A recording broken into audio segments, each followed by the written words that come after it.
Woo, man. Because here's the thing. There's not that much left in this season for the 49ers to get caught. And the teams that are behind us, I'm starting to feel more and more comfortable with the possibility we actually will be in the playoffs. If you would have asked me 6 or 7 weeks ago, 49ers are going to make the playoffs. Well, I'm not sure if I want to see them in the playoffs. I mean, then we become like the Hawks and the Rams and the others that just go in and out in the first round. No, actually there's some talk now about if the 49ers get this operation up to speed and remain at least 90% healthy, they could be one of the most feared teams in the playoffs in the first round. I hope we coming to get you, Dallas. Or like somebody said on Twitch or Twitter, back-to-back weeks playing the Rams. Wouldn't that be hilarious? No, not really. You don't want to play a team like that. There's always odds that if you win or lose the first time, you're going to lose the second time. I do not want to beat the Rams up in the final week of the season and then lose to them in the playoffs. So anyway, you know what? Let's talk about that later. But this weekend, right? First things first, the Falcons. And it comes down to kind of a team that mirrors. And they mirror each other. It's clash of the dual dynamos. Look at this. There's some similarities in the offensive attacks of both the Niners and the Falcons. Both teams want to establish a run in order to ignite their offense. What's unique about the two clubs is they both feature players that are listed as wide receivers. But you and I both know, and Deebo Samuel and Cordelle Patterson of the Falcons, both are extremely capable in the run game. Both teams will be defensively well prepared, though, for each other due to that fact. See, because if we're looking at Deebo every day, and Kyle, you know he's going to be running Deebo at our defense all week long. You know what, though? Deebo, did he work out today? They're going to need him to do that.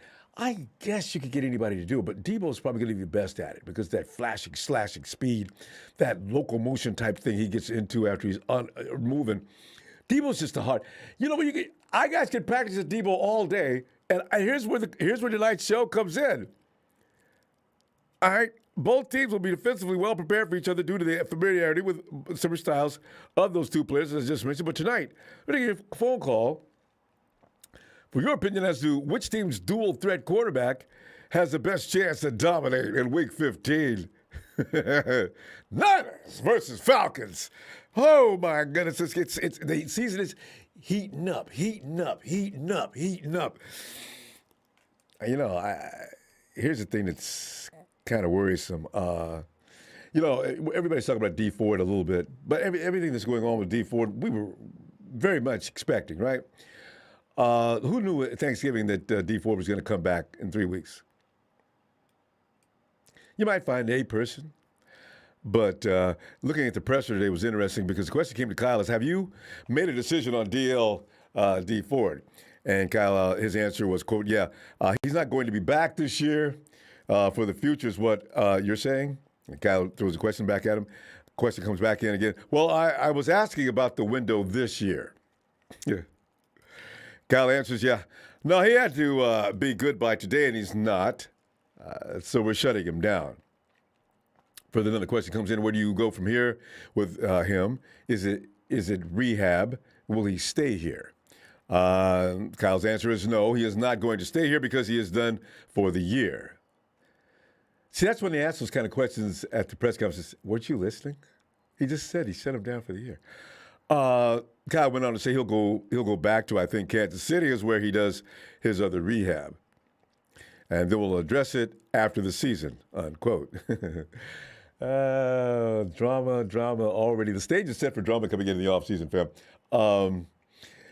D was saying goodbye to his teammates yesterday because he was assuming the 49ers were going to outright release him. But here's the thing. There was no way the 49ers were ever going to be able to release D Ford today. There's all kind of legal ramifications that would hurt the 49ers financially just to release him outright. And it would just it just can't be done. He'd have to restructure his contract in a bizarre fashion. He'd have to actually not accept certain monies. That's not going to happen. There's no point even trying to drag him through that, right? So the 49ers are going to stash him on the IR for this season. Like Kyle said, we'll try to figure out what we're going to do next. But you and I both know the 49ers probably want to move on from Dee Ford because he can't, not for any other reason other than he can't play. He just can't. You know, that's a sad thing. So we'll have to wait for the drama to unfold further with Dee Ford in the future. But let's get into it. Some of the Q&A real quick. How similar is what Atlanta does with Falcons wide receiver Cordelle Patterson with what you do with wide receiver Deebo Samuel? And Kyle's answer was he's listed as a receiver and they play him at running back a lot.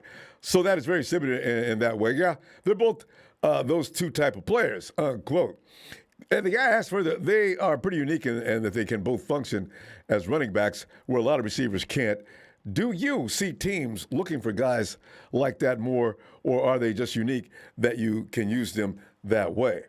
Kyle answered, I think guys look for them. I do think they are unique, but he was the first one that I ever saw. Speaking of Cordell, of course, he was really good at Tennessee doing it. They used to put him in the eye a lot coming out of college. That year, I remember the top two receivers were him and Jacksonville Jaguars wide receiver Tavon Austin, and they were both viewed as that way. They were both viewed as receivers who could play running back, and he was the best I had seen. So Shanahan has had his eye on this kind of a hybrid for a while.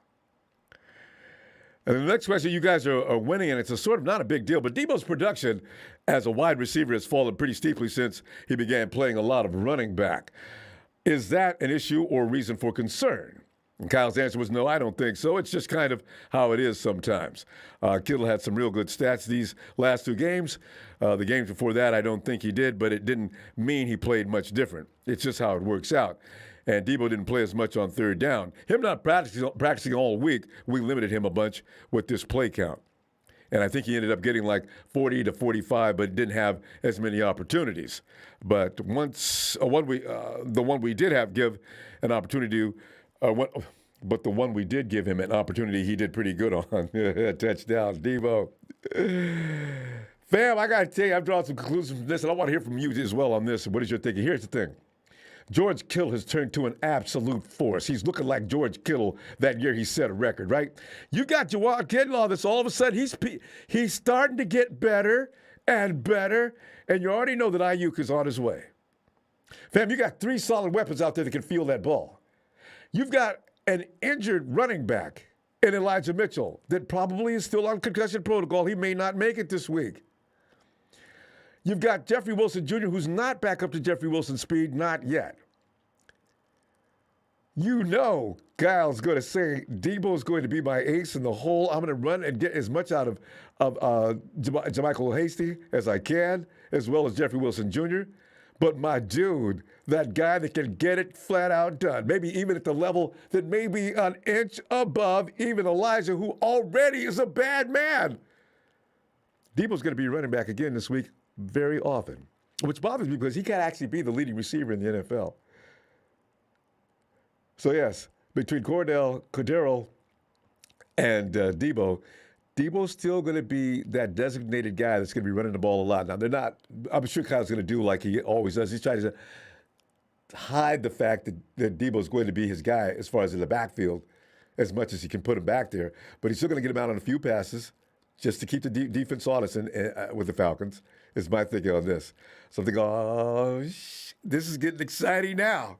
Because now we've got multiple weapons out there. You don't have to use George as a wide receiver. He can block sometimes if Deebo's not doing what he's doing.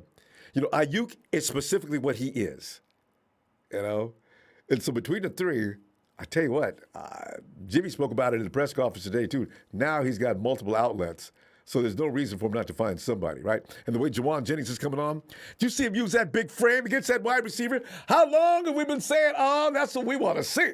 We want to see that big wide receiver taking advantage of that little guy down the block, as Jawan was like hitting him on top of the head with his elbow. You know, I said, this team is coming together finally in a way that's going to make them very difficult. We got maturity coming on with Jawan Jennings. Ayuk's arrived. George says, I love to block, but yet he's one of the most fiendish wide receivers in the league. Woo! Yes. So Deebo has to say, will mainly continue his role as running back because when you think about how effective the other guys are, that's what I'm thinking. So maybe Cordell, I'm not sure how they're going to use him. Fred Warner made a comment about, yeah, man, we know about Cordell. We got a work cut out for us. Fred always kills. He sounds like he's contemplating even as he's standing up at the presser, right? Fred, you know what I'm worried about, though? With Cordell, I need Fred, and I also need Aziz. And Aziz is day-to-day with that elbow. Fam, whatever you're thinking, get rid of the thoughts of any kind of beat up or domination or anything like that. The 49ers are going to be in a fight. Why? Because that team looks a little bit like we do. They just don't have Ridley, which would make things really complicated. In fact, the record would probably be better if Ridley was there. But, as Atlanta's Tony calls in and says, Ridley, he's wanting to trade him and get rid of him because he's having mental. Well, I don't know if he wants to trade him because of mental issues, but they do need somebody to fill that void. I mean, whatever the issue is, he's not with us. We need to fill that up. So, Wade Roberts, I see you. We need to get this draft right and on point. Enough of getting bust on this team or someone that doesn't fit. We need 2 good corners, safety, edge rusher, a big body receiver. Oh my! You know what? That list, Wade Roberts, that's a lot of needs. They're not going to fill all those. An offensive lineman. I'm telling you, every year I look for the 49ers to hit the trenches first. Aaron Banks, I don't know. Somebody said, you guys are asking a lot of Aaron Banks. He played left side, and trying to get him to move to the right side after he's at pro level is kind of asking for a little bit much, don't you think? And I thought about that for a minute. Yeah, you're right. We might be in trouble, fam. Kieran, hey, Ronbo, what's good, fam? Let's make the playoff run. Niners! The first week is we're going to be on pins and needles thinking about that first week of the playoffs, too.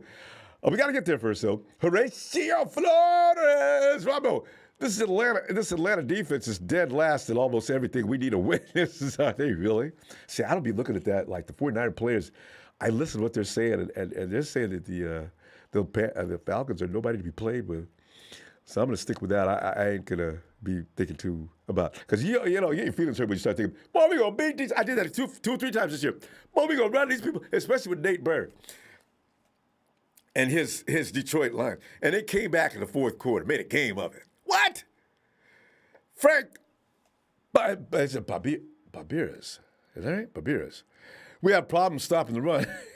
Our quarterbacks are suspect. And by the way, you heard what D'Amico's got this coverage going on. It's some sort of a disguise of what's going on. They're masquerading and covering up weaknesses out there in the secondary. That worked on Joe Burrow because of his newness in the NFL.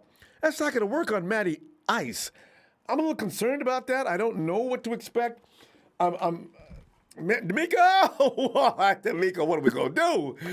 Matty Ice will cut us like a surgeon if we don't figure out some way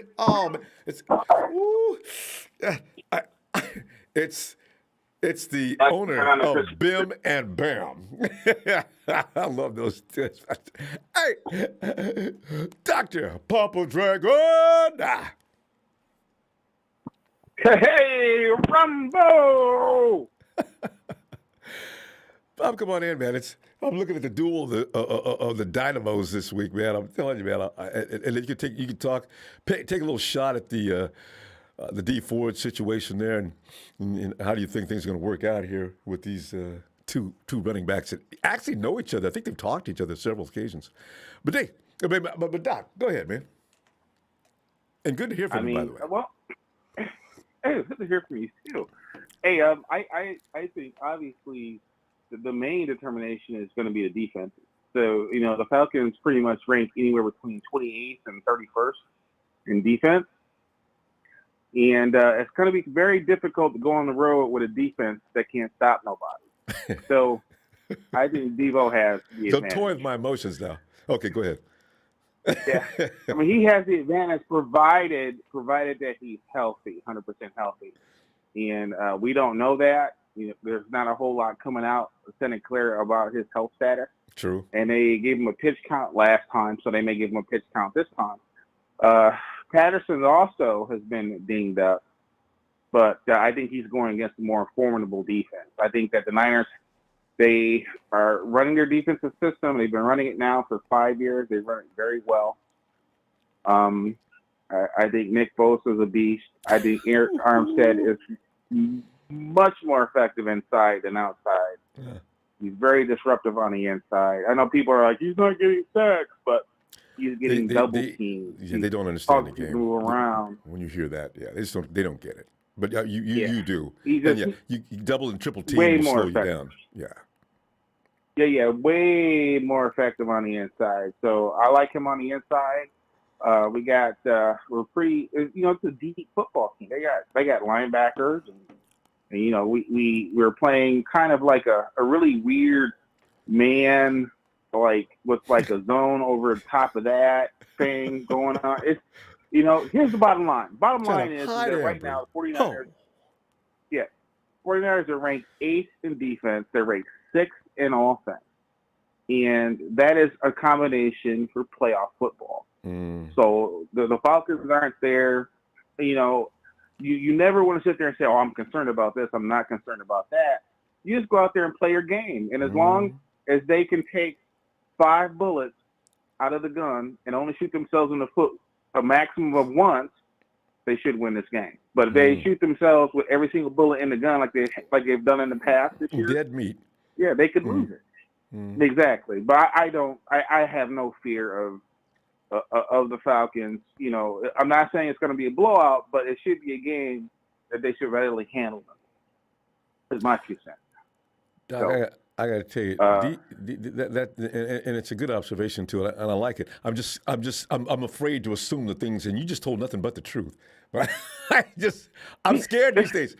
Doc, address, because we only have a certain amount of time, but I just want you to address the D Ford situation. And it's sort of like an ongoing problem with the 49ers. What do you think is going to be the outcome of this soon? I think the outcome right now is that D Ford is going to go back and he's going to try to get healthy again. I think they'll probably renegotiate his contract again, and there'll be some type of injury settlement. Is what I think. I think D Ford really should get out of the game while he can still walk. I think that his back is irreparable. It's been that way since college. He puts too much torque on his body coming out of his stance and getting real low coming around the corner. That's a lot of man to move that way. What is he, 250? You know what I mean? Yeah.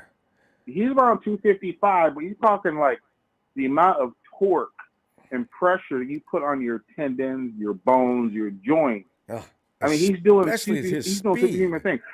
Whew. Yeah, it's the speed moving that big body. The other player is having that problem right now is George Kittle. George Kittle's able to do superhuman things, but his body ain't superhuman. But he's pushing his body past what his body is capable of. So he's another guy that's going to probably wind up playing with just nagging injuries throughout the rest of his career. I don't know what's wrong with these boys. They better go talk to Jerry Rice. They better work out with Jerry. He went too long, and he went long into his career too. He's long in the tooth. When those injuries probably just, they must have been hurting. Right. Oh God. Right. But he loves the game so much, Doc. Right. Yeah. Yeah, he does. So I mean, that's to me that's ultimately what's going to happen. But right now, believe it or not, he didn't have to take a pay cut this year. His contract has a lot of guarantees in it. This is probably the worst contract that they've ever negotiated with someone coming into the organization because it gives the player all the leverage. And you just don't see that in players that are like around 30 and older in the NFL anymore. So it's a very, very bad contract for the 49ers. Yeah. So they're at the mercy of D Ford, really. And 5 years. They really are. What year are we talking here? He came in 2019. 2021. Wow. Yeah. He's got a couple more years. He came in 29. Well, 5-year contract. He's got more years on. Yeah, he's got more years on the deal, but like all that money is like guaranteed. He's got his guarantees are crazy in his contract. I mean, it's like smart. He's set for life. He's set for life. Who else did we get that set? Jet McKinnon. We set him up. So we just set up people that don't return that investment. And Doc, so you would think that more free agents want to come here and play. And Jet left out talking nasty about the team. So it's really right. God. Right. And I want to make one more crazy comment about Aaron Banks. Okay. Yeah. Aaron Banks is a left guard that they're trying to move to right tackle. Right. Okay. So I challenge just about anybody listening right now. Whatever hand you use in the bathroom when you're sitting down doing your business, try doing that with the other hand. Try doing that with the other hand. Tell me how easy it is, how comfortable it feels. I mean, okay, now imagine trying to take all of your techniques for blocking somebody and flipping it, which are literally, I'm talking like hundreds, maybe thousands of little bitty micro moves. You know, there's so much to it when it comes to like trying to block these guys who are paid to run you over and kill your quarterback. So it is not an easy transition. It's starting to look like the 49ers made a horrible mistake drafting this kid. If they really wanted a right guard, they should have drafted a right guard. Yeah, and you know what? Speak to that for a moment. You know, here's the thing. You're looking for the most talented player in the draft, and usually they play left side, right? Well, what is the thinking behind thinking I'm going to bring him in? We've already got a Pro Bowler on the left side. Let's see if we can get him to play the right side. If I were in that room, and Doc, I bet you the same thing. Listen, let's not try to put a square peg through a round hole, guys. Why don't we just go ahead and get a kid that's doing a great job on the right side? Wouldn't you, isn't that in order, or would they tell us to shut up and sit down? They wouldn't tell us that. I'm sure they had scouts that said that to them. But I think ultimately what happens, when you have final veto control, you do have the ability to veto that situation. So I'm sure that they looked at it. I'm sure they examined it. I'm sure they thought about it. And I'm sure that they pulled the trigger on what they felt was the best offensive lineman. But the truth be told is that there are several offensive linemen that were drafted after that have been starting since week one. And very few of those players had to change positions. See. So when you're coming in from college to the pros, you don't expect someone to perform at a starter's capability, right? If they're switching positions. He's going up to the next level. So yeah, I get it. Yeah. Right. I get it. But I think they went into it thinking. I don't think they went into it thinking that he was going to come in and start. I think they're thinking that, okay, look, we have a Super Bowl team. No one's going to get injured. We can train him up, coach him up for a year. We're going to go for this ring and let these guys develop on the practice squad and in practice and in camp. I think that probably could have happened. It also could have been a situation too, where because Lathan's at the end of his contract. Are they going to pay him or not pay him? Yeah. So it makes more sense not to pay him and keep Aaron Banks on the left. Yeah, that's what makes more sense. These days, is he? Did he cross 30? He's getting up there. I believe so, because we're one of the oldest teams in the league now. Doc. Yeah. Also, Mike McGlinchey. Yeah, Mike McGlinchey. They drafted him and another guy that played the left side at Notre Dame. So you're taking Notre Dame's people from the right and putting them, on the left and putting them on the right. Is this it's something we should stop doing? I really. Some players can do it. I mean, some guys get drafted as swing tackles. I do get that. I do get taking a tackle. But make sure that's what you got. Okay, now you're a swing tackle. Huh. Right. But I think the other problem is that the 49ers offensive blocking schemes, especially in the run game, are pretty complicated. They're more complicated than what we used to see back in the day with just like trap blocking and pulling. There's all kinds of really interesting things that they do. Yeah. So. Yeah, he does some really creative stuff blocking wise. It's like if the running game is clicking for San Francisco, being a defensive player ain't fun because you don't know who's coming to hit you. You have no clue who's coming to tackle you or come hit you or block you. It's really it's really vicious. It wears you down. Well, Doc, if it's clicking, oh my God, because you don't know where Kittle's coming from or Juszczyk's coming from, or you got a player like Deebo who can knock you out. Where he's coming from. It's a very difficult team to stop. That's why Shanahan says. That's why he says I like to run the ball. See, people don't understand. They think it's just running between the tackles and stuff. They don't have no idea. When Shanahan says I'm not running the ball, it has nothing to do with anything more than the fact that that's what he does. Doc, let me see. No, it's what he does. He does it well. Well, yes.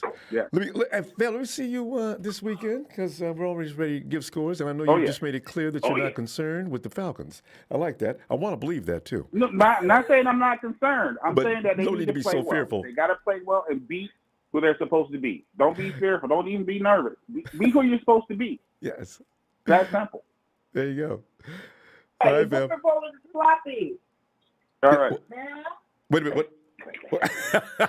I'll let you attend to that. What's All right, that? Phil. Say hi to wifey and the All family right. for me. All right, Phil. See you tomorrow. All right, All see right, I you will, this man. weekend. All right. Later.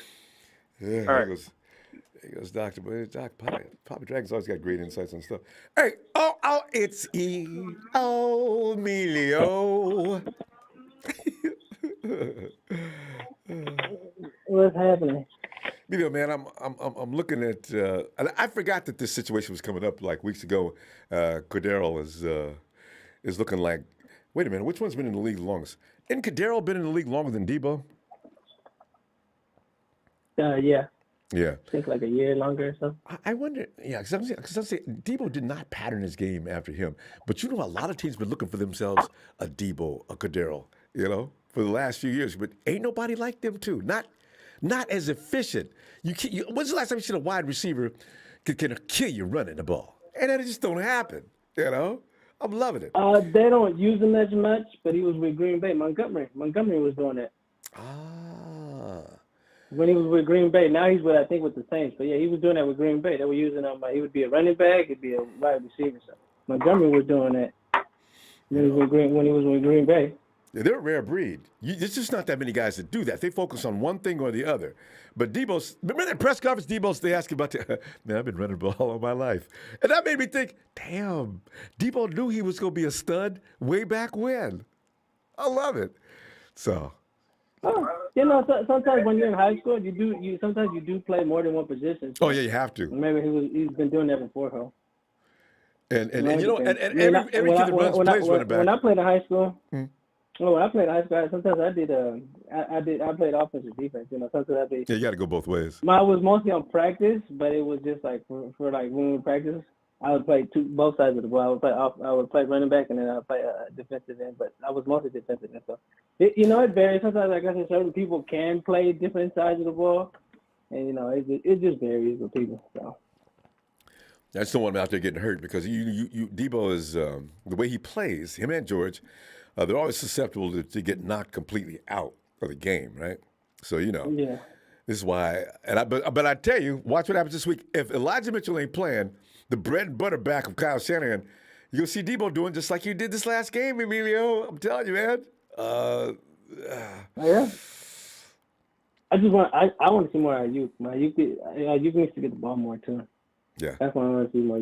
Since they've been keeping training wheels and he's been on the doghouse, and I just give him the ball. Jimmy needs to throw that man the ball more. Mm-hmm. You see what happens when you do. He wins you the game. That's it. Well, Boy, you might want to throw that man the ball a little bit more. I know you got your used to kiddo, but yeah, got to throw Ayuk the ball. You have to. Yeah. It's one of those situations where you got to.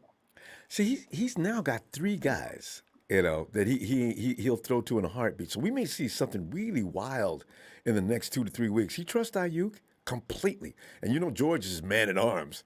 And Deebo, Jimmy ain't going to hesitate to throw either one of those guys.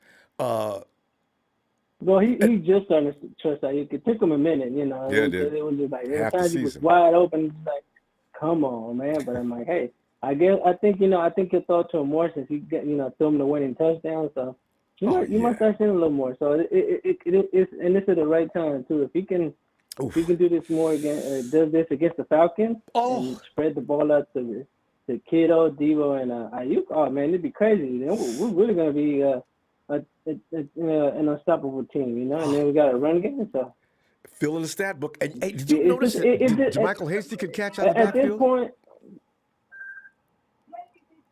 what was that? Have you noticed Michael Hasty does a good job of catching out of the backfield too? I want to see that get expanded too. I want defenses to be completely feeling helpless. You got 4 guys. Hasty's not bad. I didn't see a miss or drop one pass. No, that'd be good. You think about going there. It's gonna be like, who the hell? It's gonna be like that kind of picky points who you want to go to. So it's just, if one guy kills you, the other one can't. You try to stop one guy, the other guy can't. it's just they need to get rolling. So like Deebo. I said, we've seen a small little thing, spreading the ball out. Jimmy just needs to spread that ball out. When we see that, And we left the we're guy gonna out. be one unstoppable team. Absolutely. And we left the guy out. Jawan is coming around. Hey, remember last year when we got us a big receiver, and we always got a hamstring issue. What, for 9 weeks? It ain't healed up yet. What? So, now Jawan is making plays. We got weapons, bruh.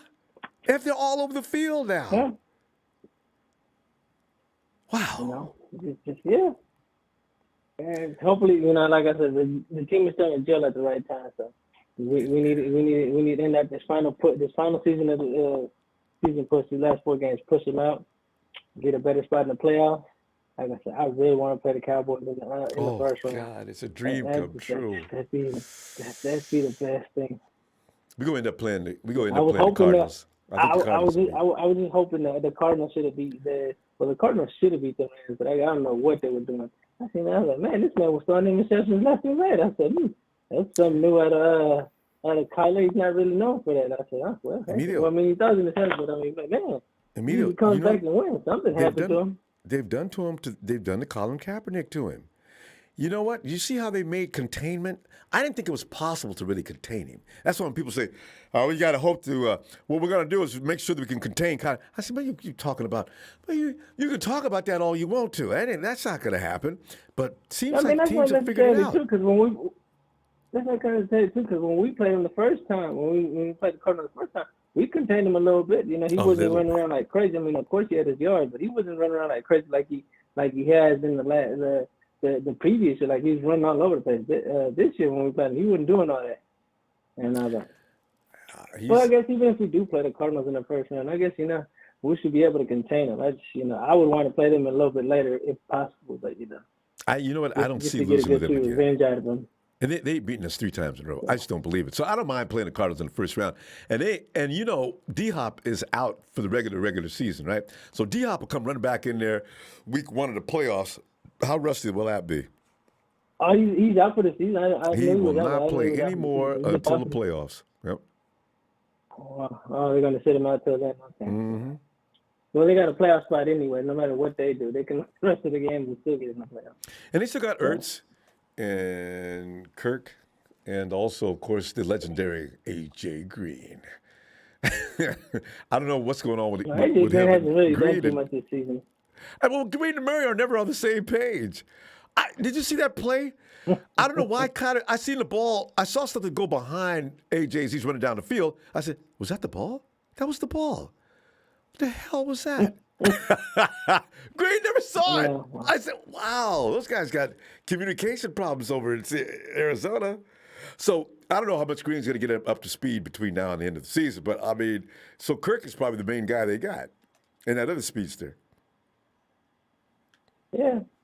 Let's see what happens. Like I said, our thing, we got to worry about Atlanta. We can't. We can't talk playoffs yet. Atlanta sneak one in because they're not that great. They're not that good of a team because they haven't really beat nobody. But you just don't want to accidentally let them sneak up on you on accident. We were playing them too lightly.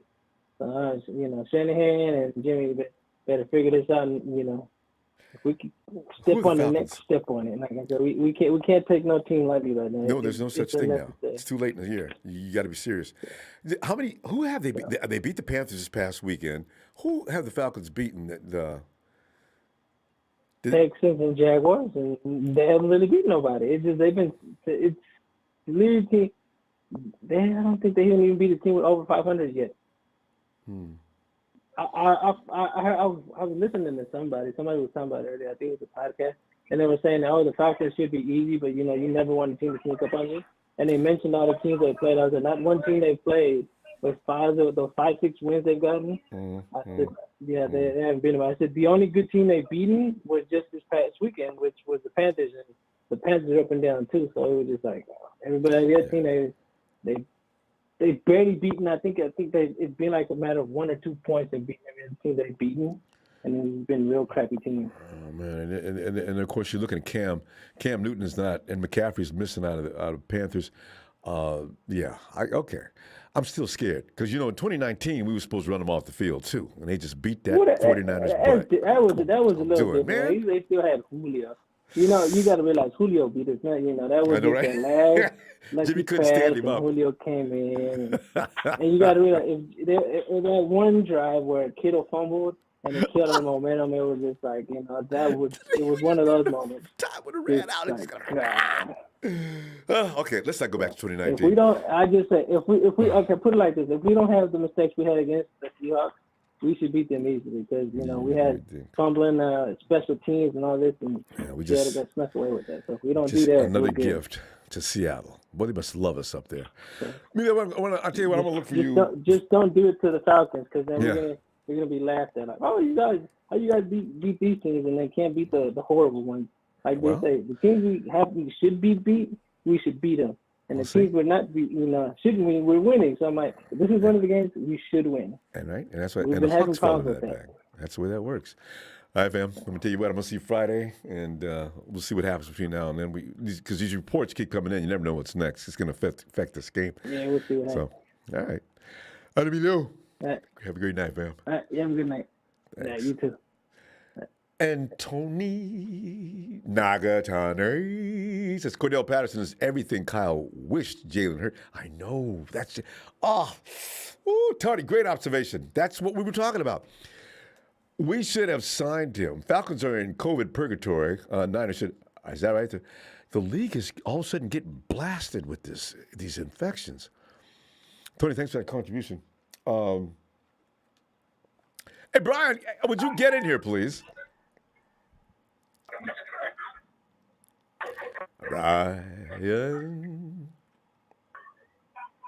The law says know your damn role. And don't forget, and shut your mouth. What's up, Rob? Oh, yeah. Shut your mouth. What's up, Ronbo? Hey, Brian, I'm just looking at the comparisons. Because I've learned to respect other ball clubs, Brian. I've learned my lesson, especially this year. There were teams that I said, boy, we got this, we got this. I said, the Hawks, come on, man. The Hawks look like dog doo-doo after you had a bad meal. Ain't no way we're going to lose to the Hawks. I said, Detroit, Don Burr running up in here every day, calling on the phone, interrupting people's phone calls. Y'all going down. Don Burr was threatening us like crazy before the season started, right? Who else did we lose to we had no business losing to? I thought we'd beat the Colts. We at home. What some of the worst weather conditions ever hit the San Francisco Bay Area comes in, and the 49ers lose to a team that plays indoor most of the time at home and got beat to death. And then there was the Cardinals with their second-string quarterback.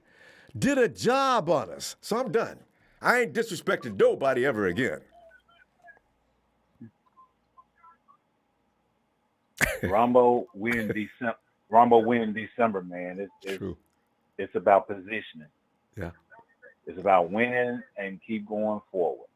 We got to take our hits and got to keep going forward. Like Sylvester Stallone quoted, it's not how hard you get hit, but who can get hit and keep going forward. Yes. We got hit in the gut again by Seattle. Mm-hmm. Got to keep going forward. We took it out on the Bengals. Now this week we got to take it out we got to pluck the Falcons. You got to keep going forward. Stay intense. Don't come in there half-stepping, please. Mm-hmm. They did that with the Falcons. I mean, the Hawks, I'm sure. We can't take nobody. We can't take nobody for granted because at the end of the day, they're still pros. Yes. They're still pros. We can't take nobody. It's not like if you are Alabama and you playing Kent State this week. No. And then you got Georgia the following week. No. Every week is. It's about positioning now. Yeah. That's why they have seeds. That's why they're 6 seed and all of this. Mm-hmm. It's about positioning now. It's December. It's about winning. You got to win. There's no such thing as not being intense. Exactly. There's no reason for the 49ers. Not one player on that team should be thinking anything but your best A game today. Don't come out here clowning around. Mm-hmm. Exactly. Because Cordelle. Exactly, Ronbo. And I'm looking at Cordelle versus Deebo. No time to be. Go ahead. No time to be merciful in December. it will be a long offseason because Cordell's dealing with the defense that I think they're going to send him.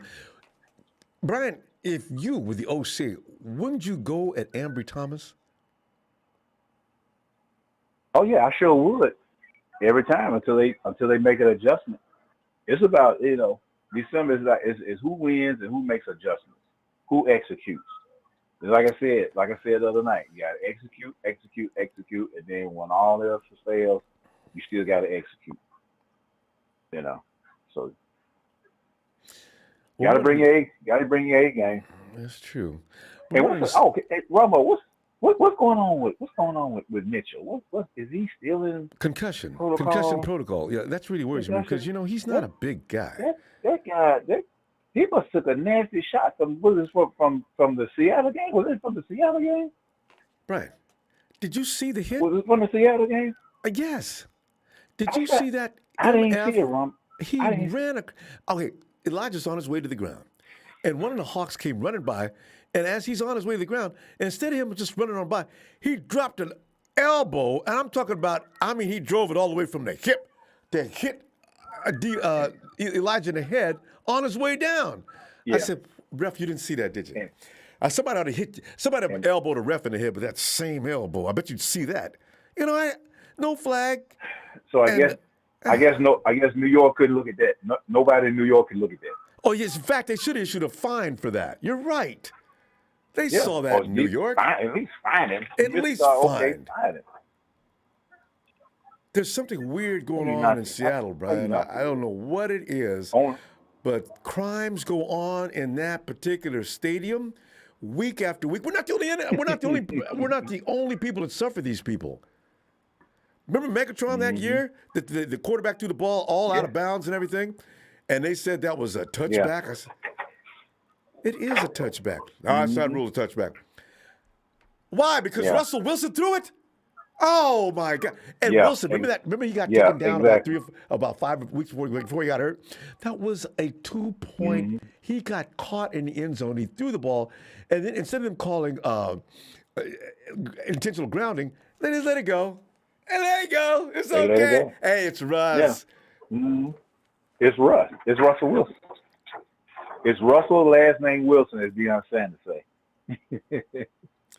Well, I don't. Only Russell Wilson gets that. I just don't want to play them. Only Russell Wilson. I want to play them in out in the middle of the Mojave Desert. I do not want to play them in their place anymore. And I want refs that are screened and vetted. I don't want any dishonesty. I want an honestly called game we can never play those people without some kind of controversial call, 2 or 3. Every game can rarely be decided by a straight-up team versus team. It's always the refs getting involved. And man, it's weird. And this goes all the way back to when Bowman and Willis were playing. You know what I want, Ronbo? I want the 49ers to just go and close the book on D Ford. Yeah, they are. That's what I want. Just go on, give him a rocking chair. Just go on, give him when they release it. Give him a rocking chair. Throw a rocking chair in there. And retire. He's done. He's done. He's done.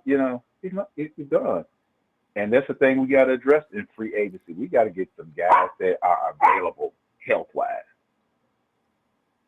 Don't come in with no long med sheet. I'm sorry. We can't. Brian, we can't. I can see if this was a league-wide thing, but why us? Why we got to endure all these injuries? I know. Every year, we lead the league, but fam, we cannot afford any big-ticket players this offseason. Nick Bosa's liable to be paid higher than any quarterback in the NFL. I understand the 49ers going to want to approach him this year. You got to play Deebo. Yeah. I don't know where all these money's.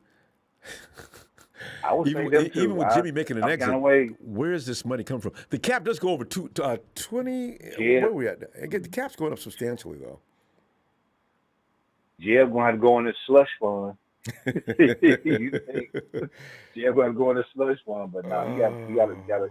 Hey, we paid Trent and George, and why would you not pay Deebo and Nick? You better pay Nick, or Nick mess around and you go to Seattle. You want to see Nick in a Seattle uniform? and they'll find a way to make the monies work. Every team can do that except us, Yeah. Brian. You notice? Yeah. Yeah. All right. What we won't pay, Seattle will. Or L.A. The Rams got endless money. Right. Or the Rams. Or or Arizona. You know, how many times that our former players would leave us and they go to Seattle or Arizona, whatever like that, and they fare better all of a sudden. Wouldn't you love to see an investigation launched in some of these clubs? The Dallas Cowboys, the same thing. Wouldn't it be something if they found out the Cowboys are in breach or fraud as far as their books go and lied and manipulated and moved numbers around in such a way that kept them under the salary cap when in reality they're over $100 million over the salary cap? And you know that the salary cap penalty is a dollar for dollar tax. Right. Yeah. I know it. Right. Man. Yeah. So we gotta, Yeah, but we gotta lighten our wagon, Ronbo. I mean, D Ford, he needs to kick rocks. Jason Verrett, you know, love you, bro, but you know, you're just not available. Your body's saying we can't handle this NFL workload. Yeah, he's We can't. Yeah, and also D Ford, he'd end up being in a wheelchair. He's got to stop. It's too much. He must stop. He must stop. You know, we thought we were getting the D4 from Kansas City where he was getting 12 and 14 sacks a year. We're not getting that. We're not getting that now. Yep. We're not. So he's you know, it is what, like I said, it you know. And Brian, it gets worse. What are you going to do? Do you remember the guy we drafted last year? was the edge rusher or? And see, it's funny because you talking about Trey Lance? You talking about Trey Lance? No. Last year, before I'd forgotten too. You know, big, huge guy. To give you a hint, plays in the middle. See? Yeah, about him. 9 in the middle, number 1 in your heart. I feel like I don't want to talk about him too much. We gotta look at him now. He's starting to be, his name's starting to be frequent on the mid list, on the mass unit. If he doesn't come back and play next year, yeah, he's such a big body. Did you notice how the run became a little more prevalent against the 49ers after he left? Facts. You know, I don't know. Somebody's got to actually approach the 49ers, a bunch of guys, and say, listen, you guys have got some scouts that we really think we can improve your situation here if you care to listen, you know? Because some of the players that are coming in here, your guys are doomed from like day one. We feel like we can actually improve your situation. You know? So anyway, Brian, we're going to go. I mean, I'll see you Friday and bring a score with you. Let's see what's up with this game. All right? Friday it is, Ronbo. Again, shout out to you, sir. Thanks, man. Shout out to the 49er Nation. Shout out to production. And in all that saying, the law is out. It is. All right, Brian. All right, Ronbo. Later. All right, man. Hey, and okay, Niner, come on in there, man. How's it going, Ronbo? We're just checking out the situation with what we got going for us now, and a lot of people assume that the Falcons are, but you and I both know that we have a history with this team. The Falcons have been an issue for the 49ers going all the way back to, good God, how many years? I'm talking Any given Sunday. Yeah, so that's why. I'd say any given Sunday. Any given Sunday, the lesser team can win. Mm-hmm. It's been proven time And then, time again. And then to clear up things with the D Ford, the D Ford can leave off our books in 2022 without too bad of a chunk of money, because the 49ers renegotiated Ford's contract just this year that reduced his salary. Yeah. Well, did they reduce it, or did they just move monies around? They renegotiated it. I mean, I can read the. I mean, this is exactly what it says. It says the 49ers renegotiated Ford's contract in 2021, reducing his salary from $16 million to a fully guaranteed $7 million. Yeah. $3 million of it is a signing bonus, and then Ford has the injury guaranteed of $4.6 million in roster bonus for the 2022 season. So he will not be a big hit next year. I wonder why he thought, and he did, why did he think that the 49ers were going to release him today? And as he told some teammates, 49ers are most likely going to cut their losses and give me my release. And then a few hours later, I was just playing, that report. I mean, I didn't mean it. D, then if you don't know, what are you talking about? Why don't you let your agent do your talking? That was something else. Also, news come out. Our fellow opponents lost DeAndre Hopkins. Yep, won't play for the rest of the regular season. Well, they say it's a knee, possibly bad enough that he's going to need surgery. Can you imagine? No D-Hop, and they're looking kind of wimpy now. In fact, honestly, Ogie, they might want to put that who's that second string quarterback they got? I already forgot. Yeah, I know, right? He did a good job while he was gone. I thought he was just as effective and maybe a little more durable than Kyler. Honestly. Kyler was limping off the field Monday night. I said, this league, he might go back and play baseball sometime. Kyler Murray might be in the NFL another 2 or 3 years. He's pretty fragile. I live here in Oklahoma. My name ain't Okie Niner for a reason. I watched him live playing. I watched him live playing college. Yeah. And I've seen him take some shots, but I mean, if he gets hurt halfway decent because of his size, I mean, that's just a big risk. It is. I mean, elsewise, I mean, what is Colt McCoy? Is that who you're thinking of? I think that is who it is. It's Colt McCoy, and Colt McCoy did a job. And he's a little tougher than Kyler. Against us. He did a job against us. I thought he won one more game before Kyler came back, too, against somebody. He did. I done forgot what team it was. Yeah. Another thing is that I hope our team's strength and conditioning coaches are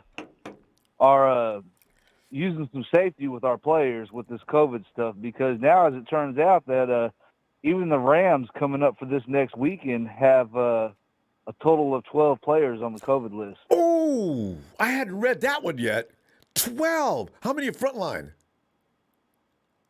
I think they have 6 starters. That includes Odell Beckham, 2 of their offensive linemen. And what's even worse is, I mean, if you not related to anything to us, but the pitiful Browns have 18 players. I shouldn't laugh. It just struck me as funny as soon as you said that. That's an outrageous number. That's going to affect standings around the league, don't you know? Okay, this is what COVID's done. It's taken over and ruined lives. It's killed people and hurt families, and now it's getting involved in sport, which is going to actually determine seedings. Because the Rams, we're right behind them. If we stay healthy and win this week, the Rams sound to me like they're getting ready to get a butt beaten. All right? And, that's just, wow. I hope the 49ers take every precaution, just like you're saying. Man. Well, yeah, COVID could be just as bad of a game changer as an injury. I mean, you turn around before you start on a Thursday, before you start a game that previous Sunday, and you have 3 starters test for COVID, then that's worse than injuries. That's a big, that's worse than injuries. They're not playing. So I mean, but this next week it has gotten so bad this week. It ain't just the Browns and the Rams. I mean, I think there's 4 other teams. They say that they're having massive COVID cases in the NFL right now with the players, and that the NFL the PA, whatever. Yeah, they want testing on a daily basis now. Well, they're actually having an emergency meeting this week. over it, how they're doing the testing, because they might even have to drop some of the games, some of the testing to where if they only if they test negative one time, right now it's 2 negative tests, but they're going to try to make it to maybe if they test negative only one time, they're still going to let them play if they have asymptomatic symptoms. You know, that worries me. It is. That worries me, though. I mean, it's scary. Yeah. If you got somebody on the field who's got COVID and they've only tested one time, but yet they're still carrying it, that's just spread. So that's just something to worry about. So you don't find out till after the test, and that's too late sometimes. And a lot of times we don't. I wonder where the players. I know those are grown men, but I'd beg them, guys, please do me a favor. Just go home after you get through, guys. I'm telling you, don't socialize, please, guys. We gotta. I know that your life is yours, and there's more to life than football, guys. We're not gonna. If 5 or 6 of you guys get taken out, and we can't play, then that's gonna affect the entire team. I'm just asking. I'd be as polite as I could. I'd be scared to death, because what happened to the Rams? You talk about the Browns, 18 guys. What? WTF? That's just incredible. That is incredible. And then moving on towards this week with the Falcons, I think the only chance they got is if we beat ourselves. I think we'll pressure Matt Ryan. We'll put so much pressure on Matt Ryan that, we're going to be forcing them to throw deep down the field. And that's the only way they're going to beat us. And I think that's the only way that they're going to have a chance. Yeah, and they're going to do it, though, okay, because, the thing is, you still have Ambry Thomas back there. I don't know if Dante Pettis is going to come back, but is Dante Pettis enough of an upgrade that I still don't attack that side of the field? And between Josh Norman and the guys that are playing the other side of the field, Norman does have some skills, but on the other side of the field is susceptible. They've got plans. D'Amico's got all kind of plans he's working, trying to be able to cover for those guys out there, but it's not going to bode well for the playoffs. I'm really worried about that. Well, they're moving their game pieces all over the place. I mean, they're playing Cordelle Patterson. I mean, not just out of the back. They're moving him even out in the tight end spots. They move him. They'll move him out. They'll move him outside to the wide receiver spot. Wherever he is the most effective and wherever we're the weakest, that's what they're going to do. And you know it. Oh. I mean, it's the same thing that goes for their tight end. They play their tight end they'll put him in the slot. That's scary. That he has that kind of skill level and set is also scary. You could put him anywhere you want to. He could probably play defense. Okay, let me tell you what. Great stuff. Let me see you Friday, and with that score, and stay out of COVID's way, man. My God, it's busting out. All right, I'll see you Friday. All right. You be safe, Ronbo. Yes, indeed. I promise. All right, fam. All right, good night. Night. God, COVID took over this time last year, too, didn't they? Actually, they was all over the league last year. Remember how many times the Baltimore Ravens got to cancel games? We tried to get canceled one time on a Thursday night. Hell no, y'all ain't canceling. You're playing tonight. You're playing against the Green Bay Packers. We don't care if you come out there with 5 or 6 guys. You can play that game. We got sponsors tied up in this and everything else. But you guys let the Ravens off for 3 weeks. Hey, forget about it. It's Niner Mike.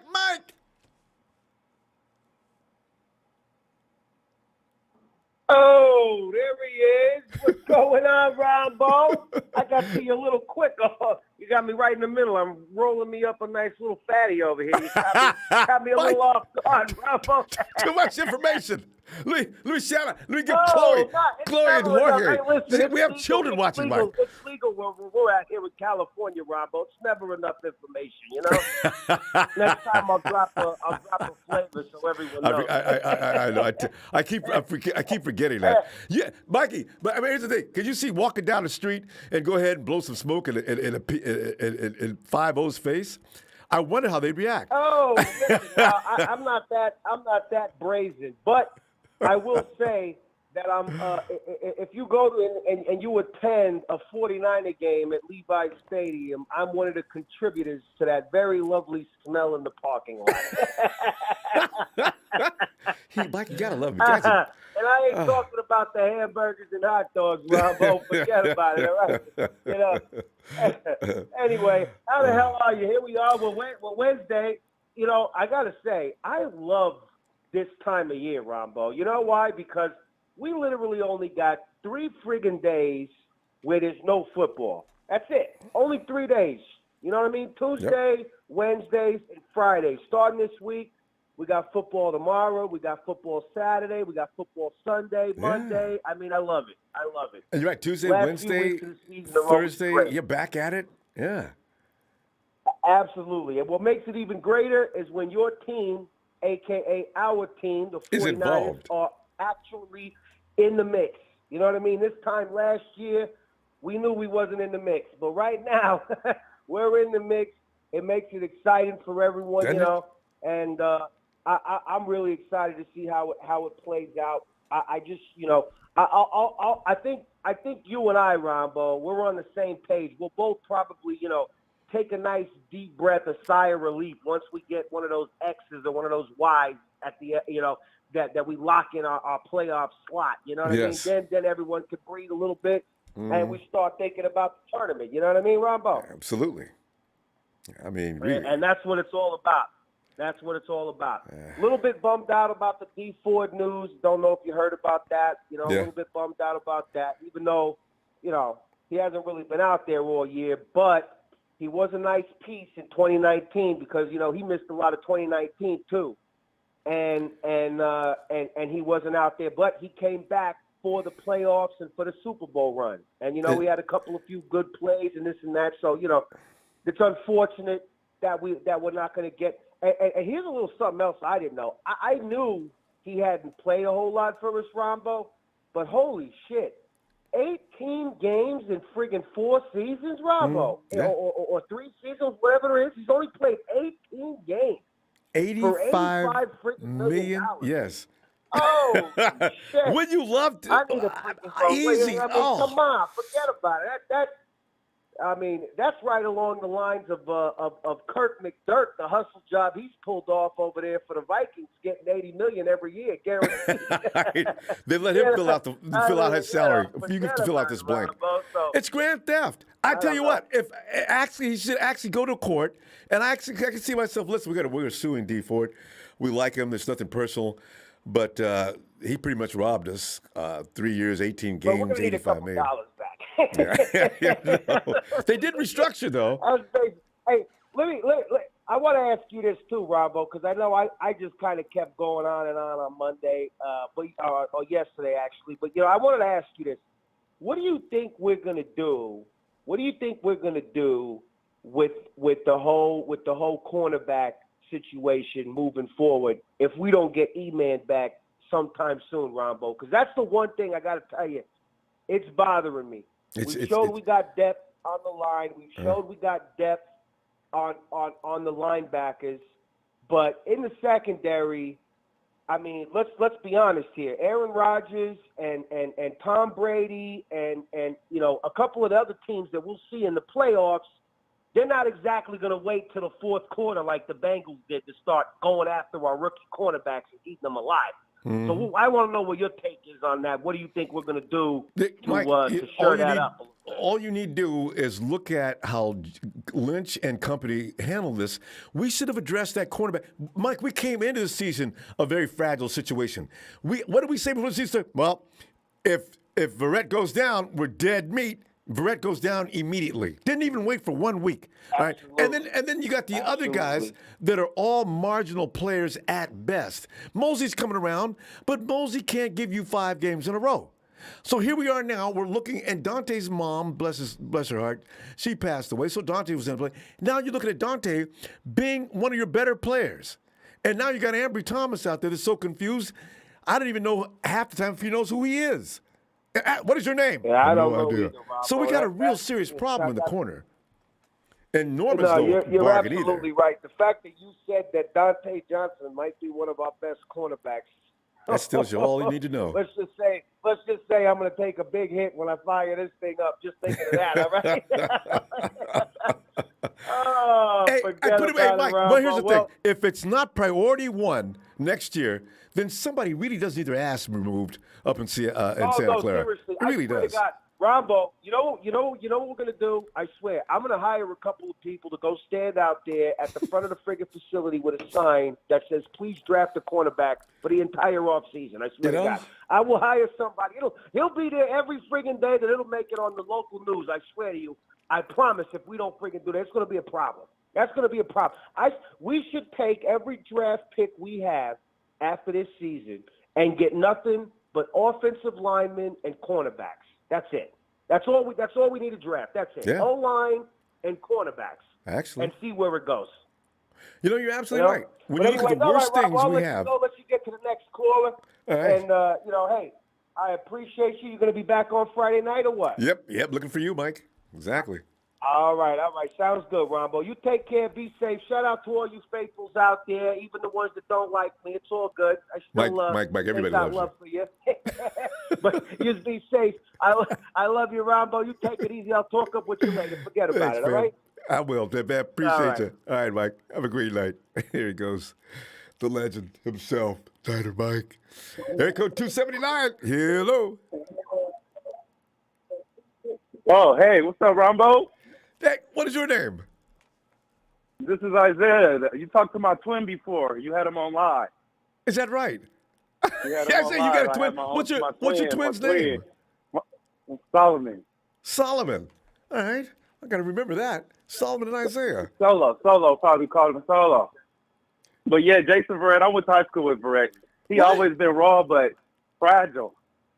He's always been hurt. Because I didn't even know about what Man, was he going just on in been high fragile, school. but his footwork is impeccable.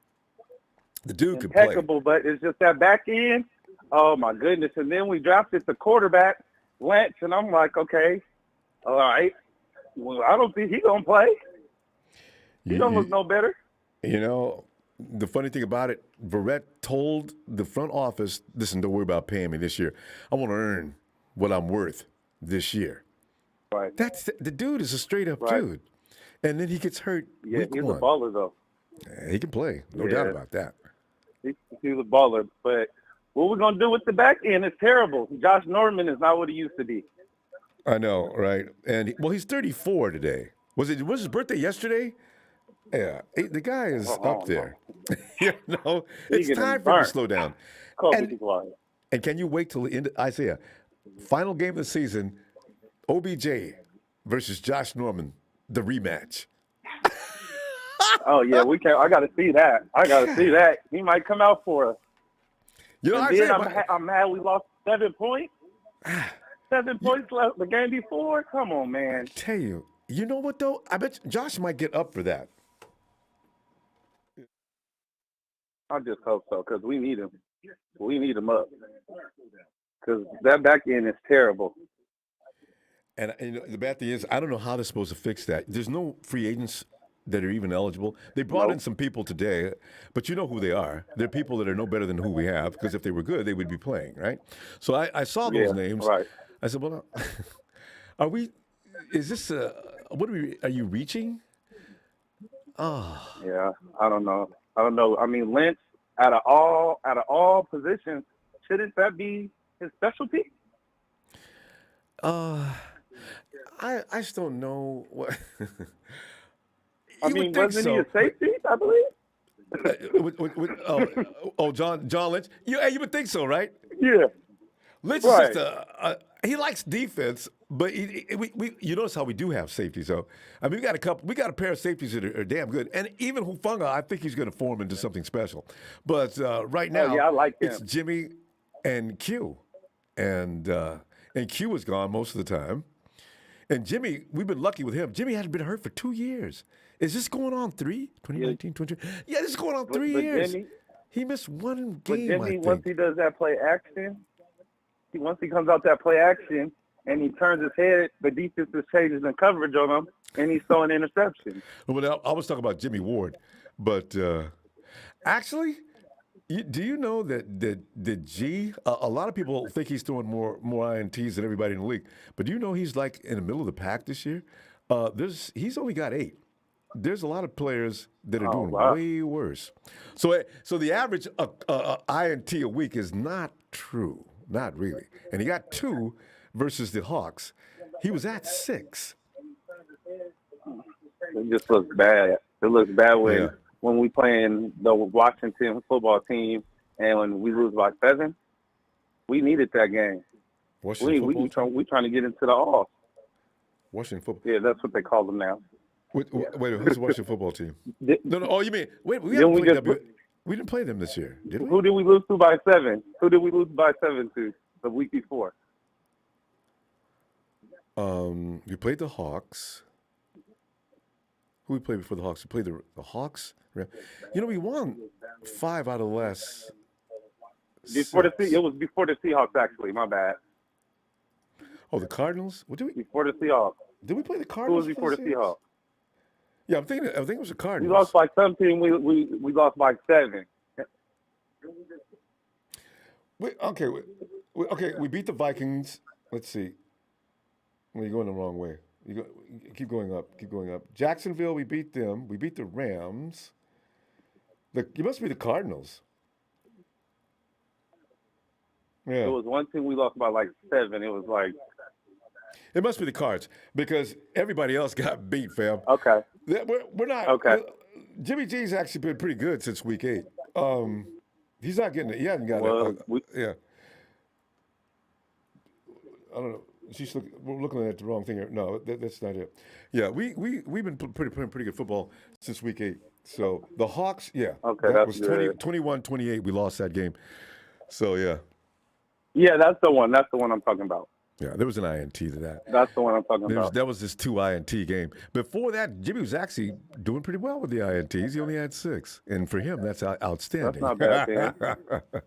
Because when we see Trey Lance went out there, he was looking bad. Yeah, you know, Kyle's got to really work hard on him during the off season. He's the game was moving a little quick for him. Remember, we thought all those runs he was doing were design runs. No, Yeah. they weren't. They were not design runs. The speed was moving too quick for him. He was supposed to throw into some windows that it just closed on him too quickly. So he just did what he does. He ran. He took off running because he could have got hurt. He did get hurt. What am I talking about? He got hurt against the Cardinals with that goal line run. And, he's got to – it's too much to ask sometimes for some – he's raw, and he's coming out of a conference that doesn't look anything like the NFL. And, it's a little bit much to ask him to come in and just be gangbusters. And there's no knock on him. He could be absolutely fantastic, but he needs some seasoning. And when that happens, we'll see what we got. But, yeah. Grant Cohn's got him starting if we've got the playoffs under. If it's not going to make any difference as to what we do with the playoffs this year, he's got him starting against the Rams, which is very scary because if I'm gonna start him, I ain't starting him against Aaron Donald. you got to know what you're doing. You better get up out of there. Yes, indeed. Aaron Donald coming into him, and he's not really. We'll see. Maybe the Rams will rest their starters that game too, so maybe it won't be so And then bad. Ronbo, I forgot to tell you, I was watching. You didn't check, bro. That said Niner Nation, bro. you were testing me, huh? Come on, bro. You didn't check them. We the Empire, baby. You gotta check that. Come on, you missed that, Ronbo. I promise not to do it. But the chat always gets so mean about it.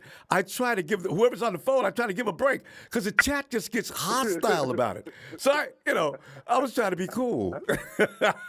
I really missed it though. I'll let you get to some other callers. Thank you for answering, man. Hey guys, there. All right, fam. Have a great night. All right, Ronbo. You too. Hey, Robert.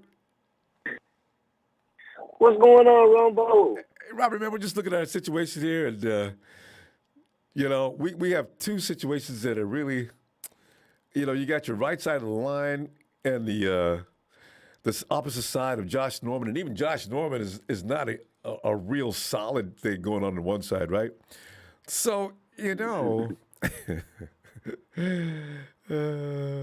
then we got. I keep my fingers crossed every time. Every time I see a quarterback, my fingers are crossed. Like, but I noticed something. I don't know if anybody else knows this, but the way referees was calling the pass interference penalties at the beginning of the season, not just with the 49ers, but throughout the league, was kind of real touchy. Have you noticed they haven't been calling a whole lot of, pass interference penalties as much as they were in the second half of the season?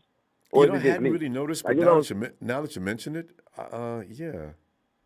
I think somebody says, I think they, some teams, not just the 49ers, but, people complained about that because they was calling way too many pass interference penalties. Like, you weren't giving DBs an opportunity, So, yeah. I think Richard Sherman used to complain about that. Yeah, you don't give the defense no chance to even play. But Rich used to go too far with the pass interference, but still, he's right. You can't take that all away from the defense. How are they going to do the job? Right, so it makes it hard, but the right side of that line, I don't know what to do about the right side of that line. Like, I'm almost like, do we start the kid, like, you know what I'm saying, and see, why didn't we give, I know they say that it's completely backwards, but why didn't we give the rookie an opportunity to play on their right side? The one that they did, Jalen Moore. He been playing on the right side this last game? What they I didn't see it. Robert, remember they said, what we're going to do is we're trying to see between Jalen Moore and Compton, we're trying to see which one is going to do the better job. So you see, that is Compton's the decision. Getting pushed around. Like, the pocket collapses on Jimmy so fast. Like, we want to complain about windows and things Jimmy misses, but when I go back and watch the all-22 film, Jimmy better get rid of that ball. I'm like, quickly. I'm like, he ain't got no choice but to get rid of it quickly. Like, we can't develop anything down the field with that. That he got tackles in his face. As soon as he snapped the ball, he's not even getting his 3 seconds. Like, he's barely getting 2 seconds to get the ball out. So, but you know what? They did some things during the course of the game. I don't know if it was George or what. They did a few things though that Jimmy had some windows to throw in, and he took advantage of the ones he did have for the most part. Not bad. Yeah, he did. Yeah. But I think going into once this season over, those like Mike was saying, I think like he was saying, like we better concentrate on the secondary and offensive line. Like, I don't care if we don't spend any picks on a running back, wide receiver, any premier style positions. No, we need DBs and we need linemen that can push people around on the opposite side. Trent holds it down, but even Tomlinson, who the 49ers need to keep him, don't they? You got two guys that work together that well. You don't want to move that. I worry about Alex Mack. We do need to get a center and get him in there groomed. Alex Mack's only got another year or so at the most, I think, of being any kind of effective.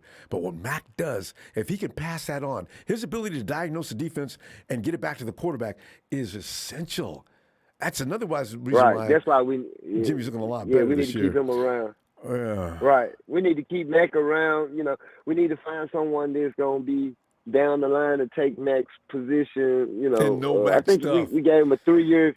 Right. We gave him 3 years, so we should get we should get a true center out of the draft and let him sit behind Mack for at least a year, possibly 2 years, because he'll have two. He'll have after this year, he have 2 years remaining on the contract we gave him. And he'll probably retire. I think Alex is ready to go. He's getting retire. up there. Yeah. Everybody's not. What's that guy, Whitworth, over in L.A.? Whitworth's going to be playing probably into his mid-40s. The guy is incredible, and he's still effective. I don't get the Rams got an offensive lineman, and Whitworth, that dude is bad. They got the Rams got an offensive line. And we'll be all right. I don't think we need any more wide receivers. I don't think we need not now. You're right. We can quit that. Any running back. Robert, I do want a speedster, though. I want that 4'3", barely scraping out a 4'2" dude that scares the bejesus out of that secondary. Because I'll never forget in the Super Bowl but I think when the Honey Badger said, it's enough right, move in. Oh, right. y'all ain't scared. It's enough, but it's enough speed receivers that got 1 year deals that we could possibly go to and get one on, free agency versus trying to find one out of the draft. Yeah, just somebody to take the top off. Rather, let it be experienced. I would rather have better. a veteran receiver, that could do more than just take the top off, that. Because if you go get a rookie out of the draft with the type of offense that we run, he might be a bust. He may not be ready for another year. You know what I'm saying? So there's almost be a waste of draft pick. So and then of course the salary cap, the cap is going up. They came out today, so it'll be room for us to find those pieces. But that cornerback position. What you think they're gonna do with? What you think they're gonna do with JV? You think we're going to sign and give him another opportunity, or is he gone? Ain't that a good question? Wow. He was very loyal to the 49ers. And like I said, he told the 49ers, don't pay me now. Don't worry about it. I'll take whatever money I got, whatever helps the team out. I'm going to earn me a salary for next year. And I hate to see him walk off the field the way he walked off, in tears and hurt after working so hard to get healthy. He had gotten ready and not for this to have year. another opportunity. So I'm wondering about that. That's my biggest thing. Because if we can get him and Mosley on the field and actually groom one of those two young guys, I think we'll be all right. I think we'll be all right. Henry Thomas is pretty physical. They had him gain some weight, put some muscle on. They said he was doing pretty good as far as before he was like a rag doll getting beat up out there. But now he looks like he's a little stronger. Now the learning curve for him to learn how to play that position a little better than what he's doing now. He should be able to play man-up defense, and that's what he's designed to do. Right. That's what he did in school. He was pretty good at it. Yeah. And then, of course, he sat out a whole year, so, because of COVID, he didn't play his last year. So, I knew it'll take him some time to get accustomed to back playing football, let alone on another level to the NFL speed. So, NFL. Right. He was already behind the 8 ball. But, of course, I still got faith in my guys. I see us still making the playoffs, and I see us making some noise in the playoffs. But so. It depends on who we play first. We've got to figure out a way to mask the deficiency we have at the corner, though.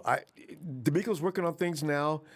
I don't know what the result's going to be. We got to figure out something. We got to. Yeah, because Burrow's new, and he was kind of scared. He didn't want to throw into the coverage, and the coach was even fooled.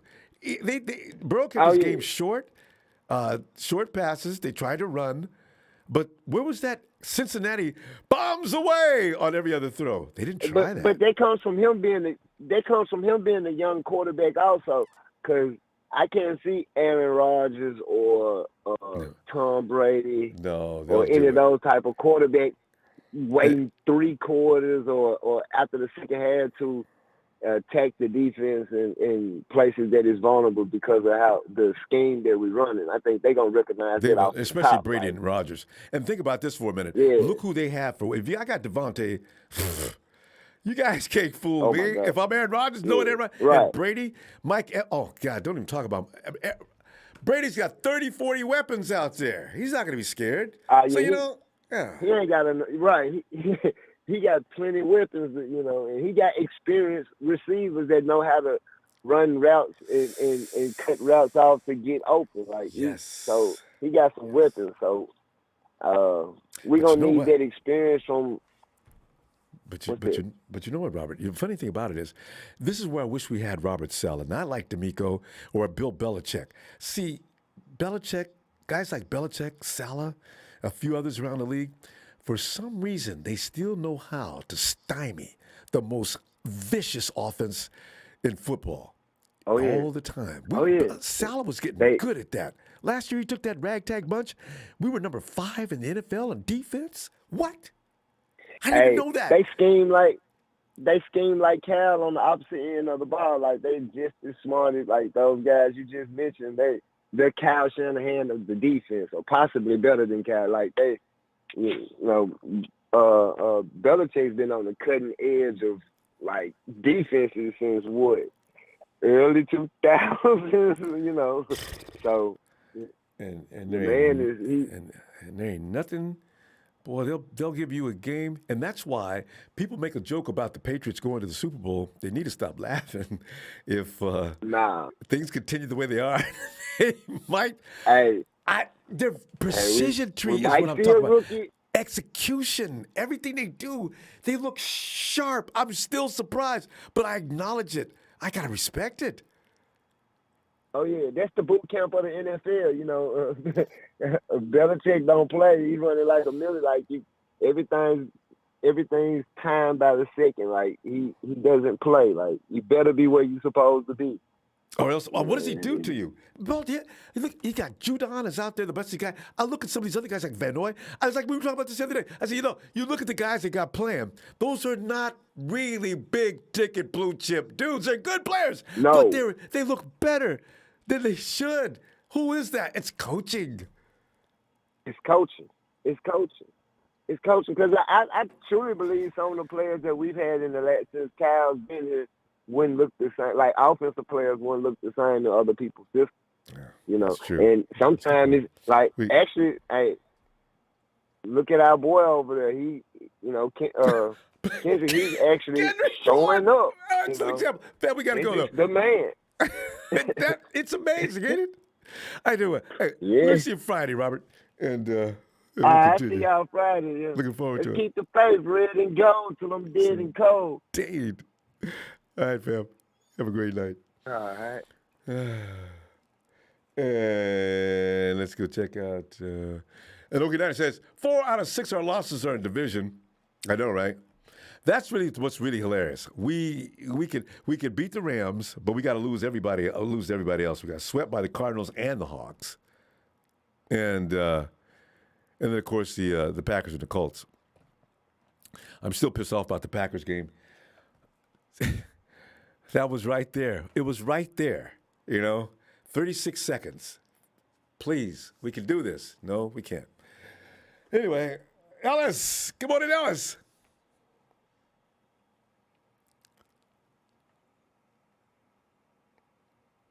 Ellis. Coach Viewpoint, boy, you're so right on so many of these points. I saw those. Oh, I know. The WWE and the NFL. Hey, Tony, come on in, Tony. Ronbo, good evening. How are you this evening? Tony, doing well, and unlike a lot of people, Tony, I am concerned with your team. We shouldn't have lost against the Cardinals. Damn, shouldn't have lost against the Hawks. So that's I ain't taking nobody light. No more. Right. And almost, you know what, Tony? And I was shouldn't take us hooping lightly. all about Don Burr. And Don Burr was talking, you know how preseason was. Don Burr was in here every program. Don Burr's in there arguing with everybody in the chat about how he was going to upset the 49ers in game 1. And I'll be damned if in the fourth quarter it didn't look kind of frightening. But go ahead, Tony. I'm sorry.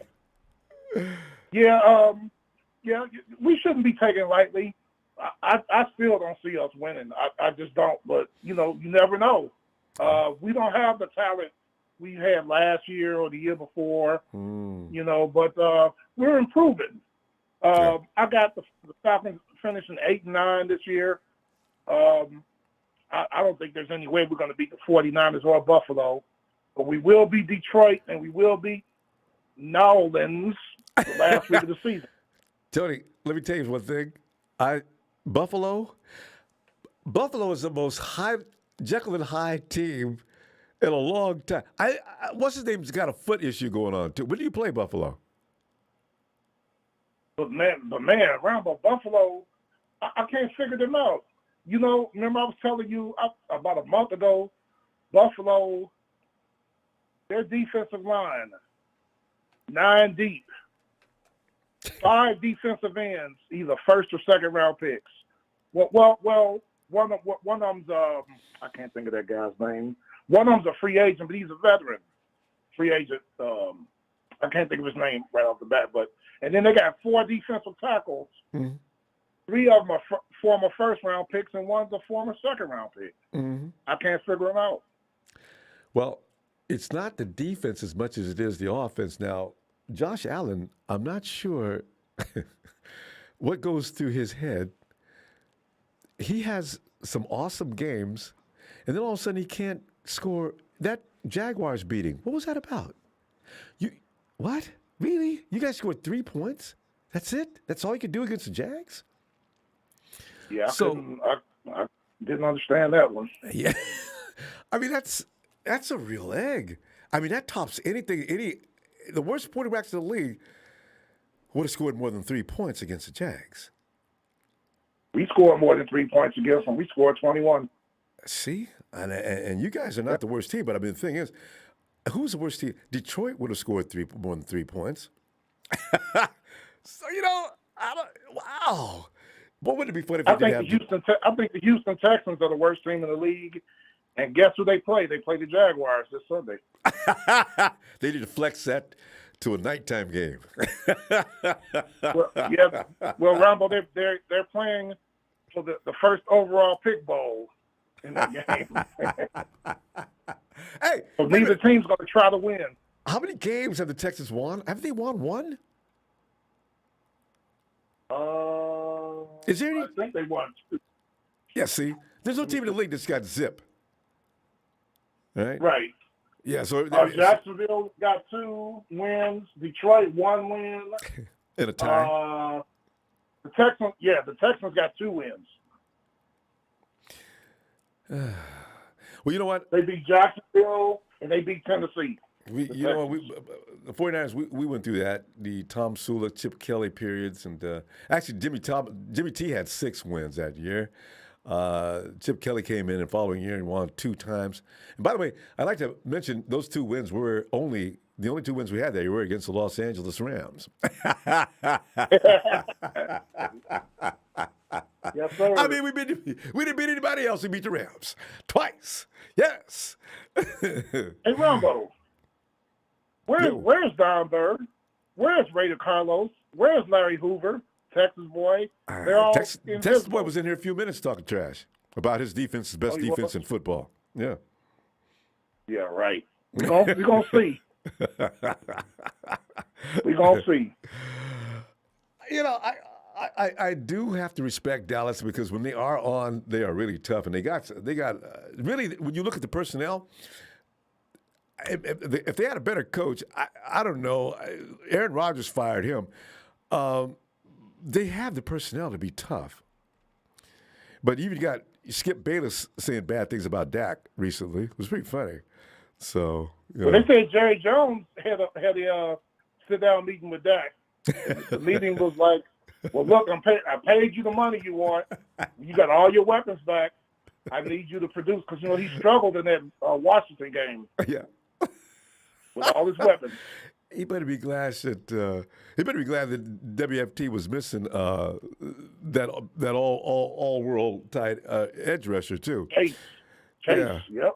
Yeah. So But you know what though? Come playoff time, that's when we really gonna find out.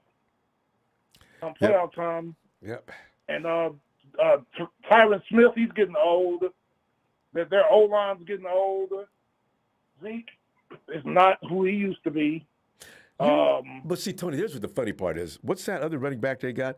Zeke is sort of backing him up nowadays. Isn't he hurt? Isn't Pollard hurt? Is that his name? Pollard. What was it? Pollard? Yeah. Is he? Pollard. Isn't he hurt? I don't know. Is he? I heard he was hurt. Yeah. Well, he's doing all the heavy lifting because Zeke is sitting back.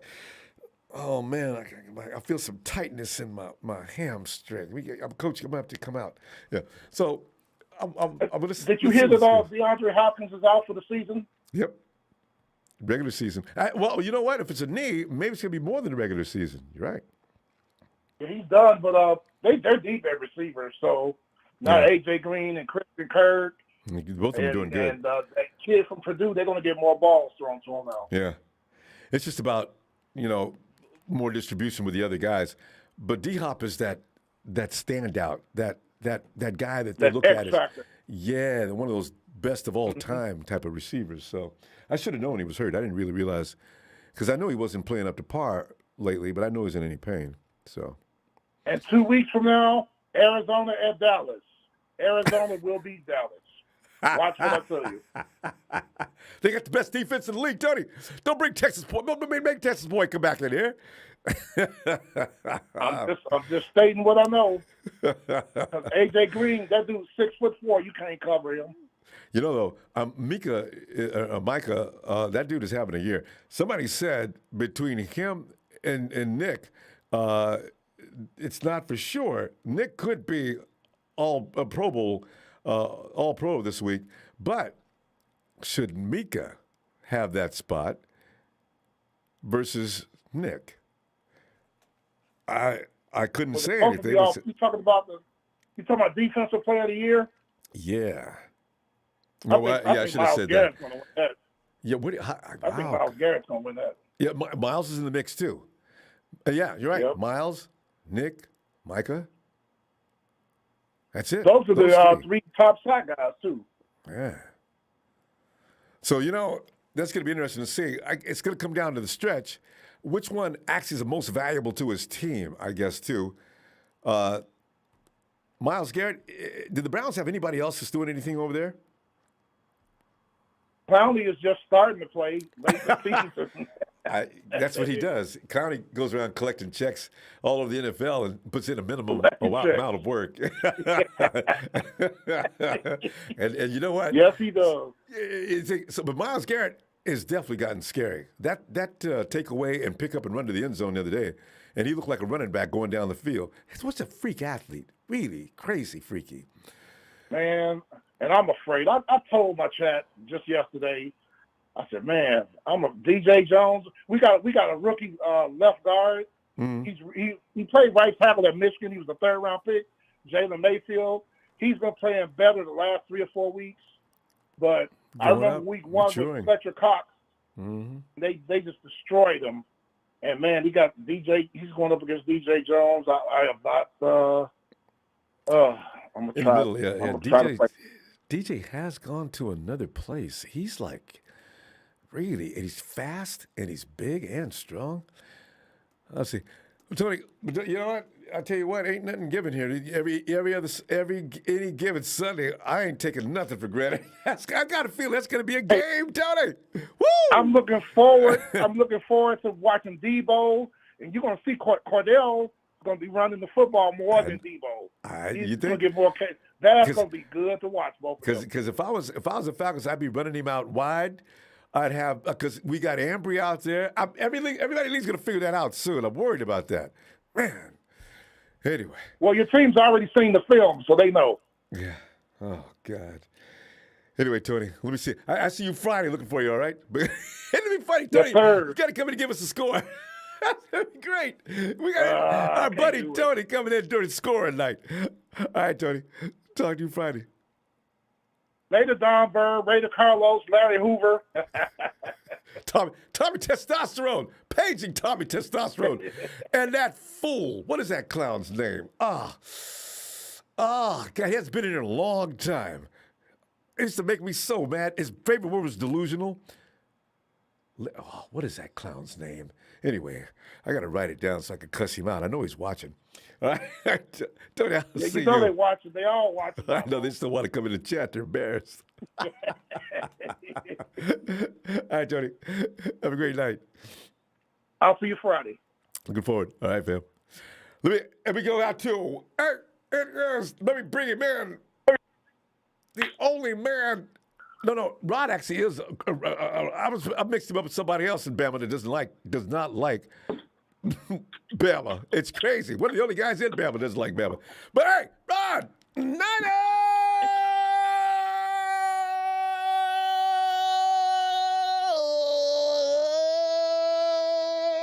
Rod, come on in, man.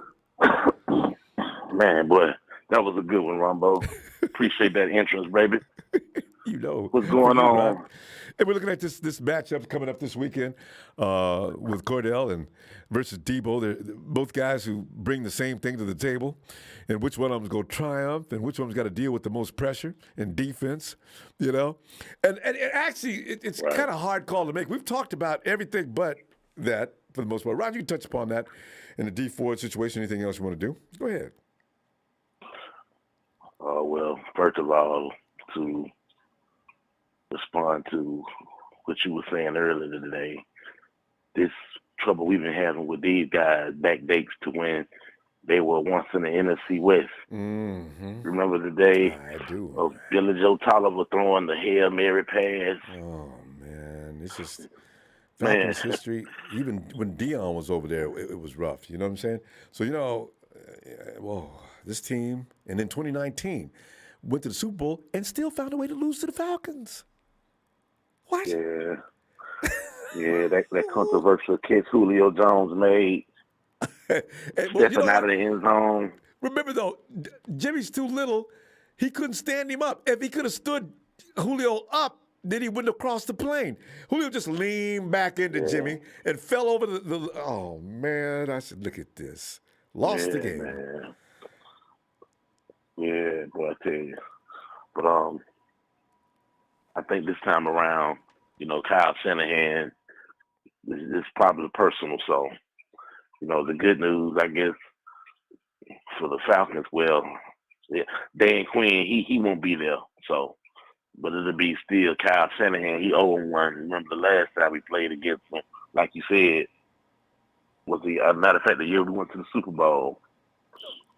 And we lost to these cats. So, I think the only thing we got to do, Ronbo, is just play fundamental football, man. Yeah. If they just would. Something that has been touched on, and I was waiting to see for a while when anybody comment on it, but since they haven't, I'll go ahead and be the one to say so. But right.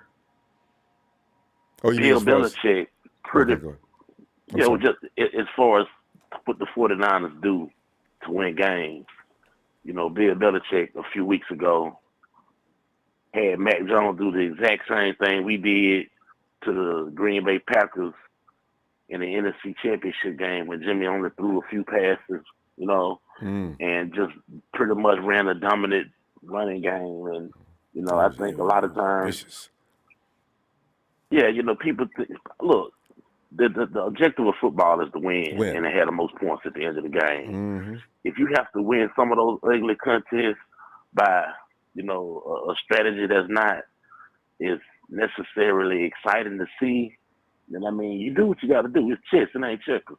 Mm-hmm. And Rod, if you're hitting a man with your right hand and and he can't stop it, and you just keep hitting it with your right, why do I need to use my left? Until he stops me, I'm hitting with that same hand.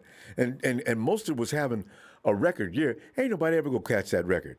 How many yards did he have? 200 and what? He was over 200. I remember that one. Good Lord. So, they couldn't do nothing against the run. Most was just clowning them.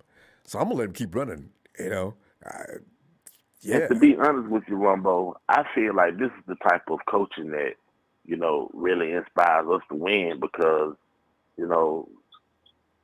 everybody has their own opinion of what Kyle should do. Even me, myself, I've been critical of him at times. But when the guy's, putting his back is pushed against the wall, he comes through.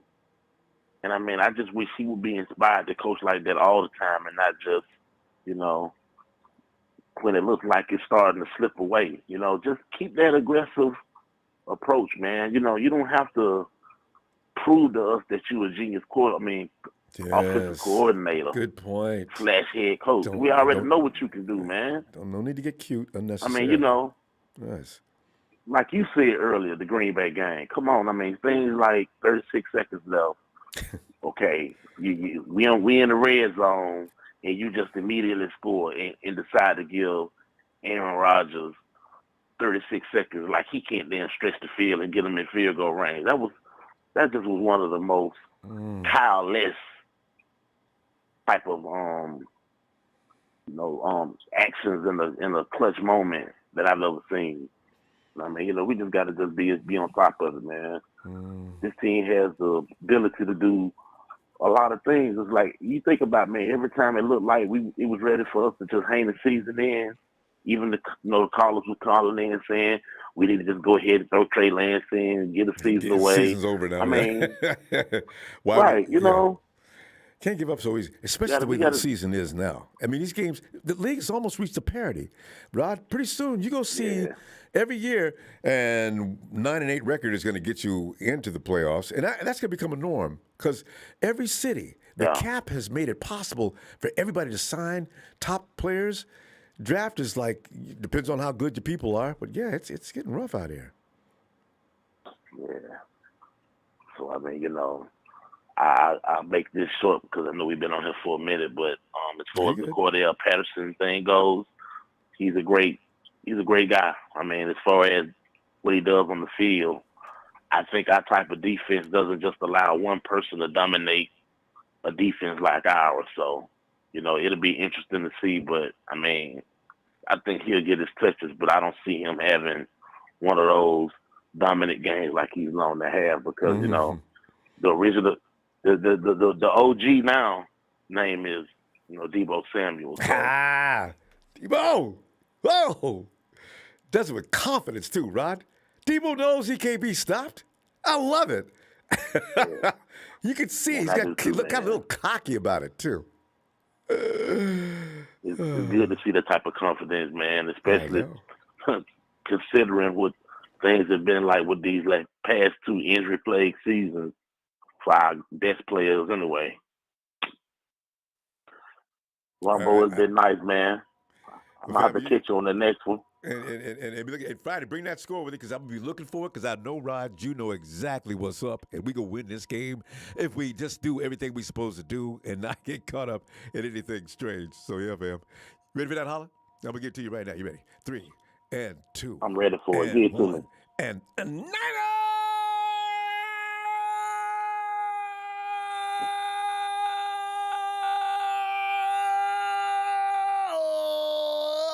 Rod, because I never give you what you're worthy of. And Rod deserves a 15-minute holla. Hey, man, I appreciate that, Ronbo. For real. And I told you, man, you need to go ahead and get your alarm clock with that alarm right there being that right there. Somebody, some endorsements, man. I think I should do it. That's been suggested a few times. I always laugh about that. But I couldn't imagine waking up to that. That would scare. You can't have that. If a man is married or has a girlfriend staying over and you turn that alarm clock off, she's liable to leave. We gotta take it easy, man. Y'all still have nation, Ronbo. All right, Ron. Have a great night, fam. Yo. We have some here. Yo, Ellis. Ronbo. Ellis. Can I come back after the next one or the next one? Yeah, is that possible? Okay. If not, then okay, I appreciate it, family. Okay. Thank you. All right, fam. Yes, sir. And we drop over here to Casey. Hey, Casey. Hey, what's shaking, Ronbo? Man, when I get a new phone, you going to record my ringtone for me? You guys got to talk me into that sooner or later, man. I keep getting that, and I think, how much effort would it take me to do that? Because I do it all the time. It's not like it's a job. I think it'd be great if I was just, in the bank. And that goes all on. of a sudden. Niners! Oh, man. I can see the guards up. Oh, yeah, good. Drop it right there. Hit the floor, sir. Hit the floor right now. You know how cops are. They're so jumpy and scared. Oh, man. What? Urban Meyer just got fired. No, somebody made that up. That did not happen. No, okay. Go ahead. Well, I would not be surprised if that happened. Actually, yeah. Especially after that kicker said, in case I know you'd appreciate this, that kicker said during the preseason, Urban went by and kicked him. I guess he must have missed a punt or must have missed a kick in practice, and Urban went by and kicked him? Urban. Oh, yeah, I'm seeing that right now. Did you see what happened to the Browns, Ronbo? 16 guys on COVID? I looked at their depth chart tonight. It's pretty much everybody but, I think Nick Chubb, is the only person that's started. It's not. God. How does that happen? You only need one guy to be in there that's infected, and nobody knew. And then, of course, it depends on which variant. And yeah, immediately. And it's so cold out there in Cleveland. I can't believe anything even survives out there. So, Case, I always wondered what it'd be like to live in the Midwest and East. Every time I visited once in real cold, and it wasn't. And the people there said, "Oh, this ain't cold." They said, oh, "This ain't cold." Really, it gets colder than this. I was there in October in New Jersey, and it was cold. It gets colder than this. Oh man, you know what? Here in Jersey, you're liable to see somebody walking down the street in a shirt, t-shirt, and shorts. It's not that bad. You guys in Jersey are special. I live in Reno. You guys get some I cold live in here, Reno, too.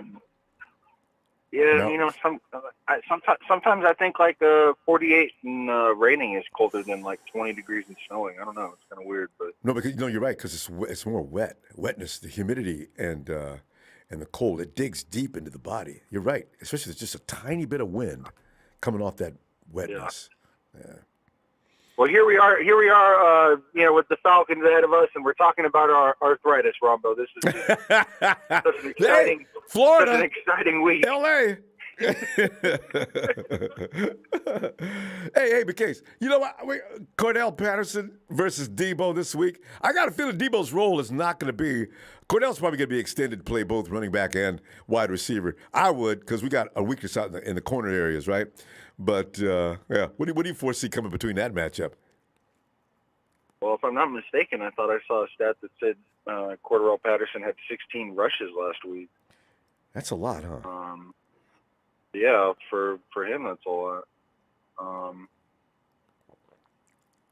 And I also heard a stat that something like if Deebo gets the ball 3 or more times, the 49ers are undefeated. I don't know if you heard that one. As a running back, yeah, right? Huh? Yeah, if he gets 3 or more rushes. I hope Kyle doesn't read that, because Kyle will have him run 8 or 9 times. You know Kyle, man. You know what? I hope what's his name comes back. I hope Mitchell needs to come back this week. Elijah Mitchell, yeah. Yeah. Because I want to see Deebo do both. And I hope they get. Man, Jeff Wilson had a really good. He had a really good game last week. Actually, I thought. But, one good run got called back. What was the penalty? Was that? I think that was one of the runs where you got. Who did that? We had a penalty. I forgot. Well, which I'm one. pretty sure I'm pretty sure he had a pretty good downfield block also. Oh, that's right. Who's one of our wide receivers was called for holding. Hey, that's it. As soon as you said that, I just realized that's what happened. I forget who it was. It wasn't Joshua. Anyway, yeah, they got called back. That was a good run too. That's one of his best. He looked like himself. But yeah, man, I'm excited to be 8-6. You know. Well, but you gotta wait till we play it. See, this is what I'm talking about, Casey. I'm done assuming anything anymore. I've been snake bitten twice. I still don't believe the Hawks won that game. Jesus. 49ers, aren't they playing at Levi's? They do great at Levi's, Ronbo. Yeah, right? There you go. I know, you're right. I just realized when you said that, what, that's funny too. You're right. I shouldn't feel like we're 8-6 already, but we just beat the Bengals, and I feel like we can do anything now. I feel like as long as the Niners get their foot in the door. Yeah.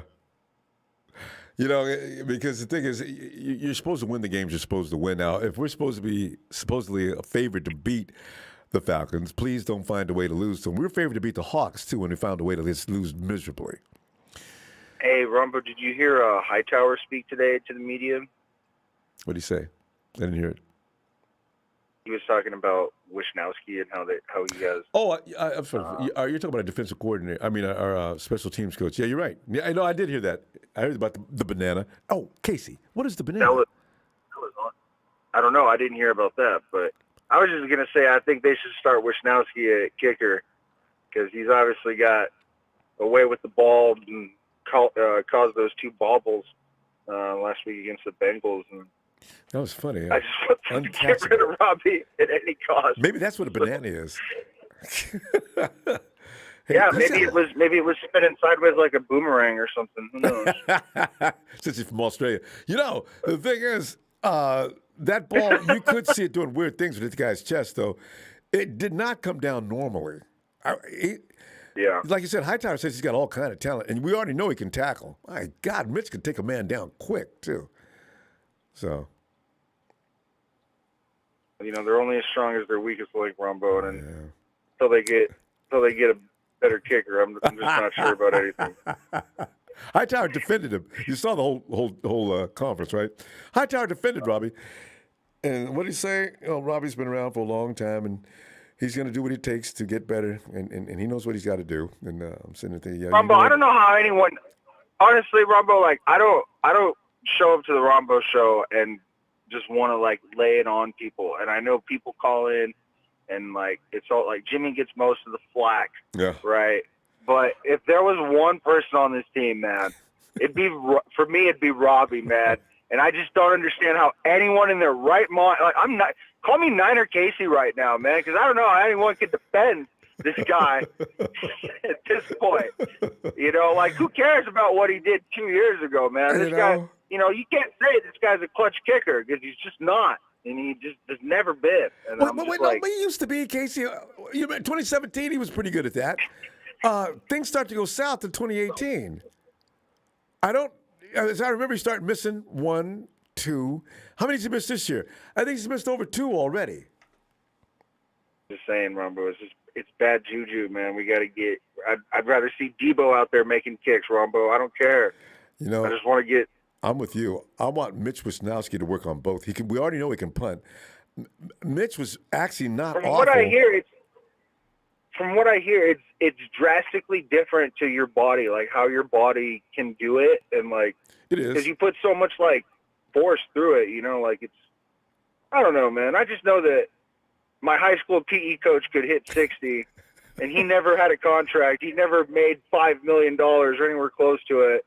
And I got to believe there's a bunch of people out there that can hit 60 yards for, $750,000 a year or whatever.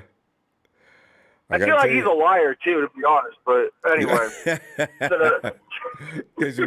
we're gonna go. I'll tell you what. I'm gonna see you Friday, and we'll talk more about Robbie because we love to do that. Yeah, he's my least favorite Niner, Ronbo, even more so than Brian Hoyer. I tell you right now, Ronbo. And I don't even like talking like this. You know what I mean? It's just. I know, but Robbie's got to stop missing those, especially with the games on the line. We went through all that trouble to set him up so we could walk on off the field with a 3-point win. Yeah. No, he's got to go up there. Ronbo, there was no wind, Ronbo. There was no wind. Well, he feels bad. All right, Casey. I'll see you Friday. All right, Ronbo. Take it easy, bud. Have a good night. You too. Good night. Oh, by the way, Exciter, for those who continue to think Jimmy can't throw outside the numbers, you need to go back and watch that last game. Jimmy threw 2 awesome passes outside the numbers this past game, Exciter. I saw that. And that pass to George Kittle, that's one of the best-looking passes I've seen all year outside the numbers. And that one to Juwan Jennings, picture perfect. As I always said, you got to let Kyle run his offense and stop judging the people who are in it. Hey, Steven. Hey, what's up, Ronbo? How you doing? Steven, man, I'm sitting here thinking, because I love the fact that they've got a player like ours, we got a player like theirs, and who's going to be the guy? But Cordell has pretty much turned into a running back because I guess they don't like Mike Davis. Remember Mike Davis when we had him? He was, to be honest, no. You see, Mike nothing Davis, memorable in my mind. He set a record for negative yardage for a rookie. He was the worst we'd ever had. So when he left, he went to a couple more teams. He did it up with the Hawks and did a pretty good job, actually. And then he shows up over with the before he went to the Falcons, I'm not sure where he was. But anyway, now you got Cordell's doing all the running over there because I guess Davis isn't working out or something. But he's probably going to do a lot of running this week. But, Steven, if you're the OC and you know the 49ers are struggling in their secondary, wouldn't you have Patterson going out for passes? Because he does that equally well. Oh, absolutely. Absolutely. And then they also have, Kyle Pitts? I mean, come on. Ooh. You're going to try to exploit everything about us, and that's the only way you can really do that. You have Kyle Pitts. You have Patterson, yeah. It's just you're going to exploit the outside routes. You're going to throw to the, you're going to throw to the numbers. You're going to have to, because that's where the 49ers are at their weakest. Unfortunately, that's how it is. I mean, we saw Jamar Chase do it. Yeah, it was Ambry. They always Jamar Chase is a whole other story. That kid is he's gonna grow to be probably one of the best wide receivers. He's gonna be the next, in my opinion, the next Megatron. I mean, and that says a lot. Well, Jamar, he's not that kind of size, but the speed is just blinding. Easily. Oh, man. So we'll see. There are two things I want to touch about. One a little kind of, not really off topic, but something kind of important that, is kind of sad. Has anyone heard about the Brian Adams situation? No, not the Brian Adams. Philip Adams situation. I thought you about the rock star. Philip Adams. No. He was a former cornerback for the 49ers not too long ago. He was diagnosed with he's the one a that killed very a bunch of unusual people, right? amount of CTE. Yes. Yeah. Yes. And took his own life afterwards. I did see that. CTE, man. That's real. CTE is no joke. Yeah. Anyone that says, concussions is an easy shrug off. Why can't Elijah Mitchell can't come back? Concussions they cause CTE. Oh, and God knows they've not named other conditions that it probably. You can't continue to get your brain rocked like that. Oh, of course not. Mm-hmm. So when, especially who else was out there that got rocked? Trenton Cannon. That's another guy we got to worry about. That was really bad. Remember Marquise Goodwin had didn't Marquise Goodwin have up near teens? How many concussions he endured? Maybe Robbie Gould has had some concussions. So, maybe, man. Honestly, man, it's dark, but I mean, hey, it's the way the cookie crumbles. Outside that, let's turn it into something nice, though. Let's turn it into something nice. Let's end it on a high note. You know what I'm saying? Yeah. I think are we gonna get Deebo Samuel back in this weekend? I haven't heard anything yet. No, Deebo's okay. That Kyle used him sparingly last week, probably just for the reason that you're concerned about, because you don't want him to go out there and get hurt again. But Deebo looked as smooth as silk. Remember, he told us 2 weeks ago, "I'll be back in a week," and Coach said, "No, you won't." And then of course this game he put him right out there, but he used him sparingly. Deebo cannot hurt himself anymore between now and the end of the season. Please, Deebo. Oh. No, it's 4 games left, Ronbo. 4 games left, and it's do or die. We cannot lose. We cannot lose any games going forward. It's not the AFC where if one person loses, you can rely on that. No, it's do or die for us. Especially unfortunately, that's how it is with. Yeah, you just win out and you're in. Kyle Shanahan. Exactly, and here's my issue. For some odd reason, 2 teams that have our numbers, no matter how bad they are, is the Falcons and the Seahawks. Oh, but we're done with the Seahawks at least. Yeah, we don't have to deal with them. But you do have to deal with the Falcons. Somebody said Derrick Henry is planning on coming back. Something about the birds, Ronbo. I know, right? Something about the bird teams that kill us. Falcons, I don't get it. Hawks, Cardinals. Oh! I mean, shit, you walk over to San Francisco, man, you get attacked by seagulls. What more could you ask for? Hey! The birds. Steven, go to Sausalito and that restaurant, the ones that are extended out over the water. I sat and I watched the guy walk to the bathroom, and 2 seagulls came and took his burger, had everybody out in that place. Everybody was screaming, laughing. And them criminal birds flew off like that was okay. I said, that's wrong on so many levels. Fans, man. God, that's us. That burger that gets ate up by seagulls. God. Here's some funny news, though. Here's some real funny news. Jaguars just fired their head coach. Urban Meyer is gone. Herb is gone. Will we see a turnaround in Jacksonville? Absolutely not. Probably not. That's probably one of the issues I got to worry about. But to be honest, this is a trap game. For sure, this is a trap game. If we go in there going against the Falcons like how we did the Eagles or the Lions, oh, my God. We're going to get annihilated. They're going to exploit us. Or worse, the Hawks. 49ers when they're assing around from the first series. So yeah. Hey, it's going to be crazy. I'm excited, though. I mean, it's going to take the lead in the first half, probably going in the third. We're still going to be on top. And once the fourth comes, that's why I'm that bad uncertain. luck comes. You know Ooh, what, especially Stephen? because Kyle Shanahan is going back to his hometown where he started. The whole Well, 33 and 32 came up about. Oh, my God. you know what, though? I think the 49ers now that we've got established weapons out there, maybe they can score a little more. You know, now I'm looking at Jawan Jennings and also, of course, Ayuk, who looks solid. That's two more guys that can really be dependent upon suddenly in the last 2 or 3 weeks, right?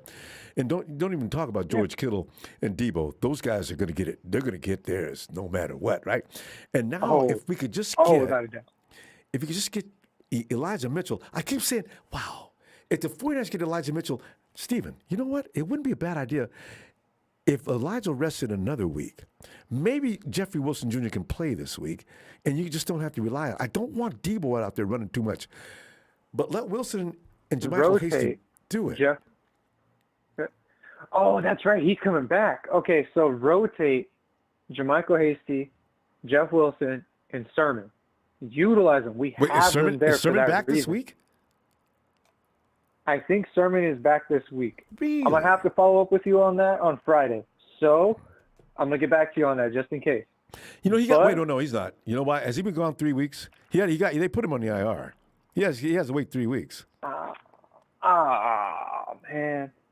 All right. So, yeah. Time changes everything. Well, we got Hasty and Jeff Wilson Jr. So, it is what it is. Deebo, And then, unfortunately. But, anyway. But, Steve, we're going to go. And we have Juice to kind of run running back, too. So Well, Juice, give me that sweep. No! See, Kyle, stop putting the wrong. No! You got plenty of guys that can do that. Anyway, let me see you Friday, Stephen. Good stuff. I'll see you Friday. Looking forward. All All right. right, fam. Peace. Night.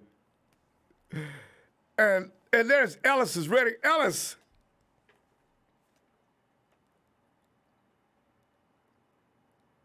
Ellis. Yo, Ellis. Yes, sir. Well, Ellis, come on in Yes, sir. and serve up some Ellis on this matter tonight. We're concerned about Cordelle and we're looking at the matchup between him and Deebo and which one's going to come out to have the most production on the day. And I'm combining yards and everything else.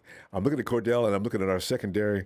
I don't even know that much about the Falcons secondary, but Ellis, go right ahead and speak to a little bit the situation with D Ford and some of the things, the whole environment that surrounds the D Fords.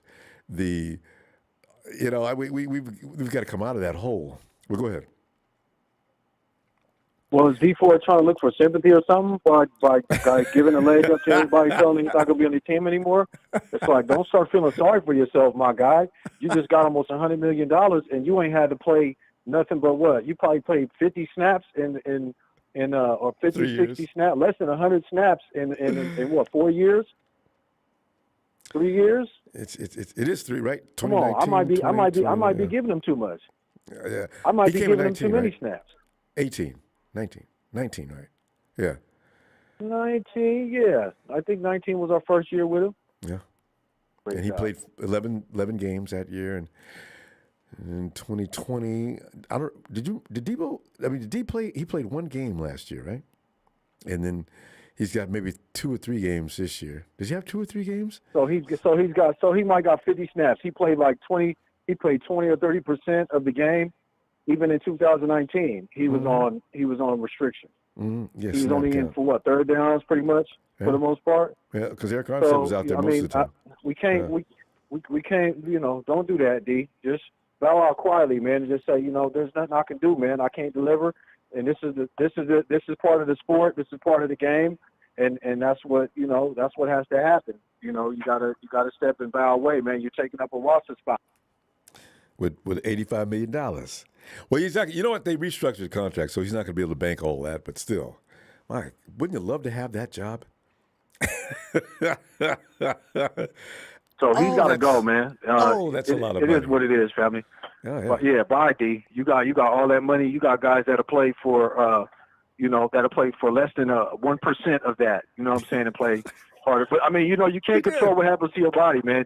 Sometimes I get that aspect of it, but stop trying to hang around on the team and just give us, not even crumbs worth the play. You know what I'm saying? Worth the production. We can't do that. Urban Meyer is no longer a coach in the NFL. Yeah, I see it official. So, exactly. Sucks to be him. Yeah, I just posted that. I just seen it. It just popped up on my phone. Cordelle Patterson, I'm only thinking because is Aziz playing or is he not playing? Is he still day-to-day? Aziz is still day-to-day, and they did not say anything about him practicing. He didn't practice today. He doesn't need to, as long as he can heal up between now and the end of the weekend. I think he's going to play. Cordelle's not going to be doing too much because he's going to be getting stuck by Flanagan and Flanagan Foles. Flanagan, Aziz, and Fred. I think he's going. I mean, if he gets past that, that linebacker, jurisdiction, then it might get a little spooky. You know what I mean? He might have a nice game. But I'm picking Deebo when it comes to production over, Cordelle Patterson. I mean, it's a shame we had an opportunity to actually pick him up. You know what I mean? He was on the market. Wait. When? Last year? How long has he been before he got signed? Before he got signed. Before he just got. I thought if I'm not mistaken, he just got signed to them, and he's playing special teams. I believe. If somebody correct me if I'm wrong, but I believe he was just in Chicago. Wasn't he in Chicago? I saw that in some photos. He is wearing and they cut him. Bears, and they cut him. How do you cut Cordell Patterson? How do you cut him? Ooh. Yeah. Because I never heard of him until this you year. don't really know the. Right. When you don't really know the production and stuff, and you put them in the right system, you give guys the right play. Sometimes you get to see the best coming out of them too. So that does, happen at times. But it's I'm looking for Deebo to do some dirt. Yeah, he's as long as Kyle doesn't go too far with that. You got plenty. JaMychal Hasty, and you need to get. Wilson Jr. up to speed. The more reps he gets, the better, so he can get himself back in tune. Yeah. Well, and we need to get some production with the run game. I don't know what Atlanta's thirsty. They need us, like I said, to try to get away to get into the playoffs. So we got to make sure we're not giving up the goods for that. And I'm looking for Juwan Jennings, man. He caught some good. He caught some good passes, some clutch passes. I'm looking to see Juwan Jennings get incorporated again. That long I feel bad because Trent Sherfield, he may not really get a long enough stint with us for us to really see what he can do for us as a 49er. And he'll end up maybe not making the team or being on the team next year. Unless for some reason Ellis, he actually... count them down. Okay, you got Deebo, you got Ayuk, Juwan Jennings. After that, who you got? I mean, those three guys are going to make the team. There's a room for three more. I was going to get another receiver in the draft. You think so? Ellis, he better run 4.3. I'm 4.33, 4.32. That's my floor. God, give me a speed man. Oh. Yeah, we don't get our big and fast guy just yet. I mean, Juwan's he's the big tall. He's not really crazy fast, but he is pretty fast. He's fast enough, and he's actually faster than he was at Tennessee, and then when he was when he first got here. So I'm glad that he's picked up his ability. You know what I mean, with his wheels and whatnot. Ellis, one-on-ones, and he's a dog. When you got Ayuk and Deebo out there, and George. That's the odd man out. The defense can't cover everybody, and that if you're gonna lean off somebody, 1-on-1 is about as much as Juwan's gonna ever get, right? With those other guys on the field. So now you got that 6'3". Did you see the way he reached over that defender? He looked like his son. I mean, Juwan could have rested his elbow on his head. That's what he's supposed to do. Oh, nice! Just catch the ball up high. And if Travis Benjamin, look, if Juwan Jennings and Travis Benjamin could have traded places on that play down the field, even though Jimmy didn't lead Travis Benjamin, that ball would have been caught. Yeah. So, yeah, Jimmy could have threw a Hands. deeper ball and led him so he could have ran to it so he didn't have to slow down and stop. But Juwan Jennings wouldn't have let nobody knock the ball out. He would have, you know, you got to have strong hands when it comes to the catch point. If you're a receiver. And Travis Benjamin, and Travis Benjamin is like 85 pounds soaking wet. You know what I mean? With ankle weights, with a whole bodysuit on. Yeah, You know what I'm saying? and he catches the ball with his body. that's not okay. He's not using his hands. But if a hand catch would have still put that down. So, yeah. I'm telling you. There was I no like me some excuse. Juwan Jennings. That was still a catchable ball. I don't care. I know he, you know, it wasn't this. It was a catchable ball, and he should have came down with it. But, you know, I'm just thankful that he's actually showing improving now because we need that. We're going to need that moving forward. You know, if things happen, things start to go left with any of our other weapons, we can be able to count on Juwan. You know what I'm saying? We need to have that other guy that we can count on. He's like that, you know, when that, it gets that down to the Kendrick nitty-gritty. Bourne void, you know. If Juwan can fill that void, look out. We got it now, Jack. Go. Because I still want Kendrick back. Damn it. Yeah, I know. I enjoyed Kendrick. I know. Well, you know, they're using him to his strengths out there in New England, fam. And, you know, I think Kyle wasn't giving him enough, allowing his real, you know, talent. Like they're running jet sweeps with him out there. They're doing all kinds of stuff. They're throwing it to him deep. You know, they're counting on him more. Yeah. So what? Yeah. That's Bill Belichick though, fam. That's the difference between Belichick and Kyle. Kyle's a good play caller. He's, you know, good at doing different things, but not using guys to their strengths fully. They always talk about putting guys in a position and the best position possible to do this and do that, but it doesn't happen often.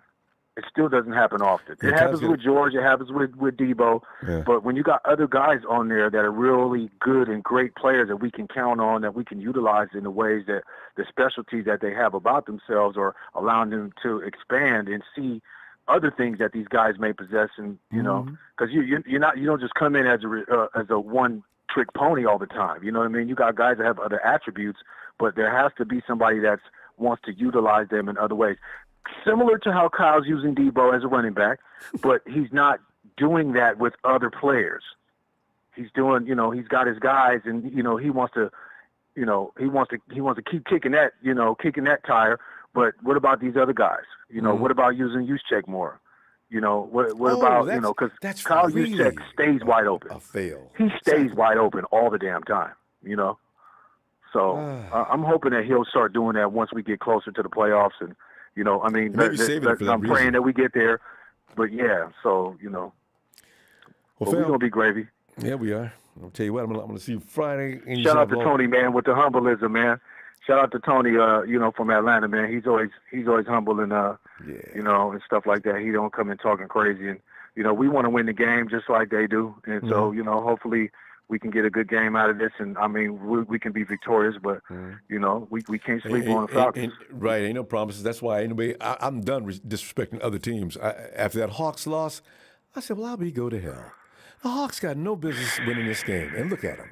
Out here manhandling the 49ers. I did not see this coming. I'm done. That's it for me. Kyler Murray was out there looking green. I do not want to play in Seattle anymore, and I'm not underestimating another team. That's it. I don't believe that. And Kyler Murray was looking real green the other night. I was really surprised at him seeing. I mean, from the giddy up, he was really looking green out there on the field. I was kind of just like, damn, like, is this the Kyler Murray that they've been talking about? You know, like he got paid to lose MVP. that game. They was talking about MVP and all this shit between, what was it, week 4, week 5? They were talking about him MVP. They could stop that conversation. Let's see what it looks like next week. Because I didn't see no reason to get excited. And they contained him. Ellis, how many times have people said, well, you got to make sure you just got to contain Kyler Murray, keep him, don't let him get outside on the edges. Well, you guys did a pretty good job on that. How come? You could try all you want to contain him. It doesn't mean anything. Kyler Murray's a bullet. He's going around that corner if he wants to. He didn't. No, he was sliding. He was sliding to first base every time. You just seen him hitting that dirt. No, please don't hurt me. Don't hurt me. That's all I was thinking. If you could feel in the voice when he slide down. Even on the last play of the game, I'm like, no, this boy didn't run backwards and just slide into nothing. I tell you. You know, but hey, containment. That's it, the way it works. All right, Ellis, yes, sir. I'll look for you Friday, and we'll get ready for this game. All right, Phil. Yes, sir. Yes, sir, brother Ronbo. Thank you for the for waiting for me, fam, and no for the problem. platform. Big holler out to the squad too. Yes, hey, here. You know, I love that. Good night. Good night, kids.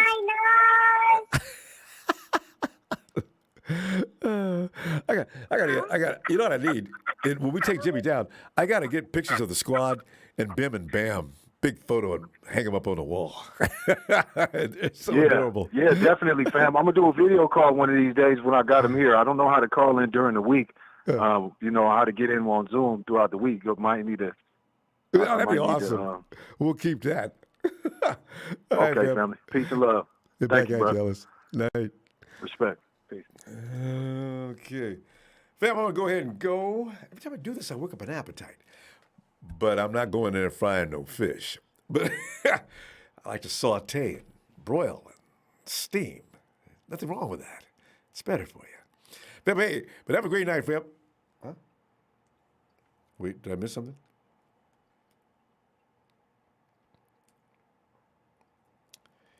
Oh, J. Run had a birthday?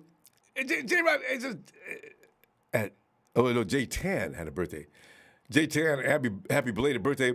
So I guess we got to do J. Tan. He's been in my chat. I'm trying to remember the last year I didn't see. I'm not, J. Tan, how long have you been hardcore family and been in here on just about every gear since I started doing this fun stuff? J. Run as well. J. Tan time! Happy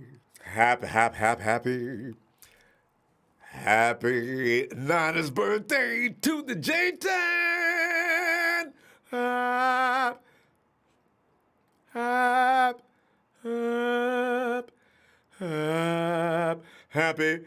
Niners birthday to J-Tan! Happy Niners birthday!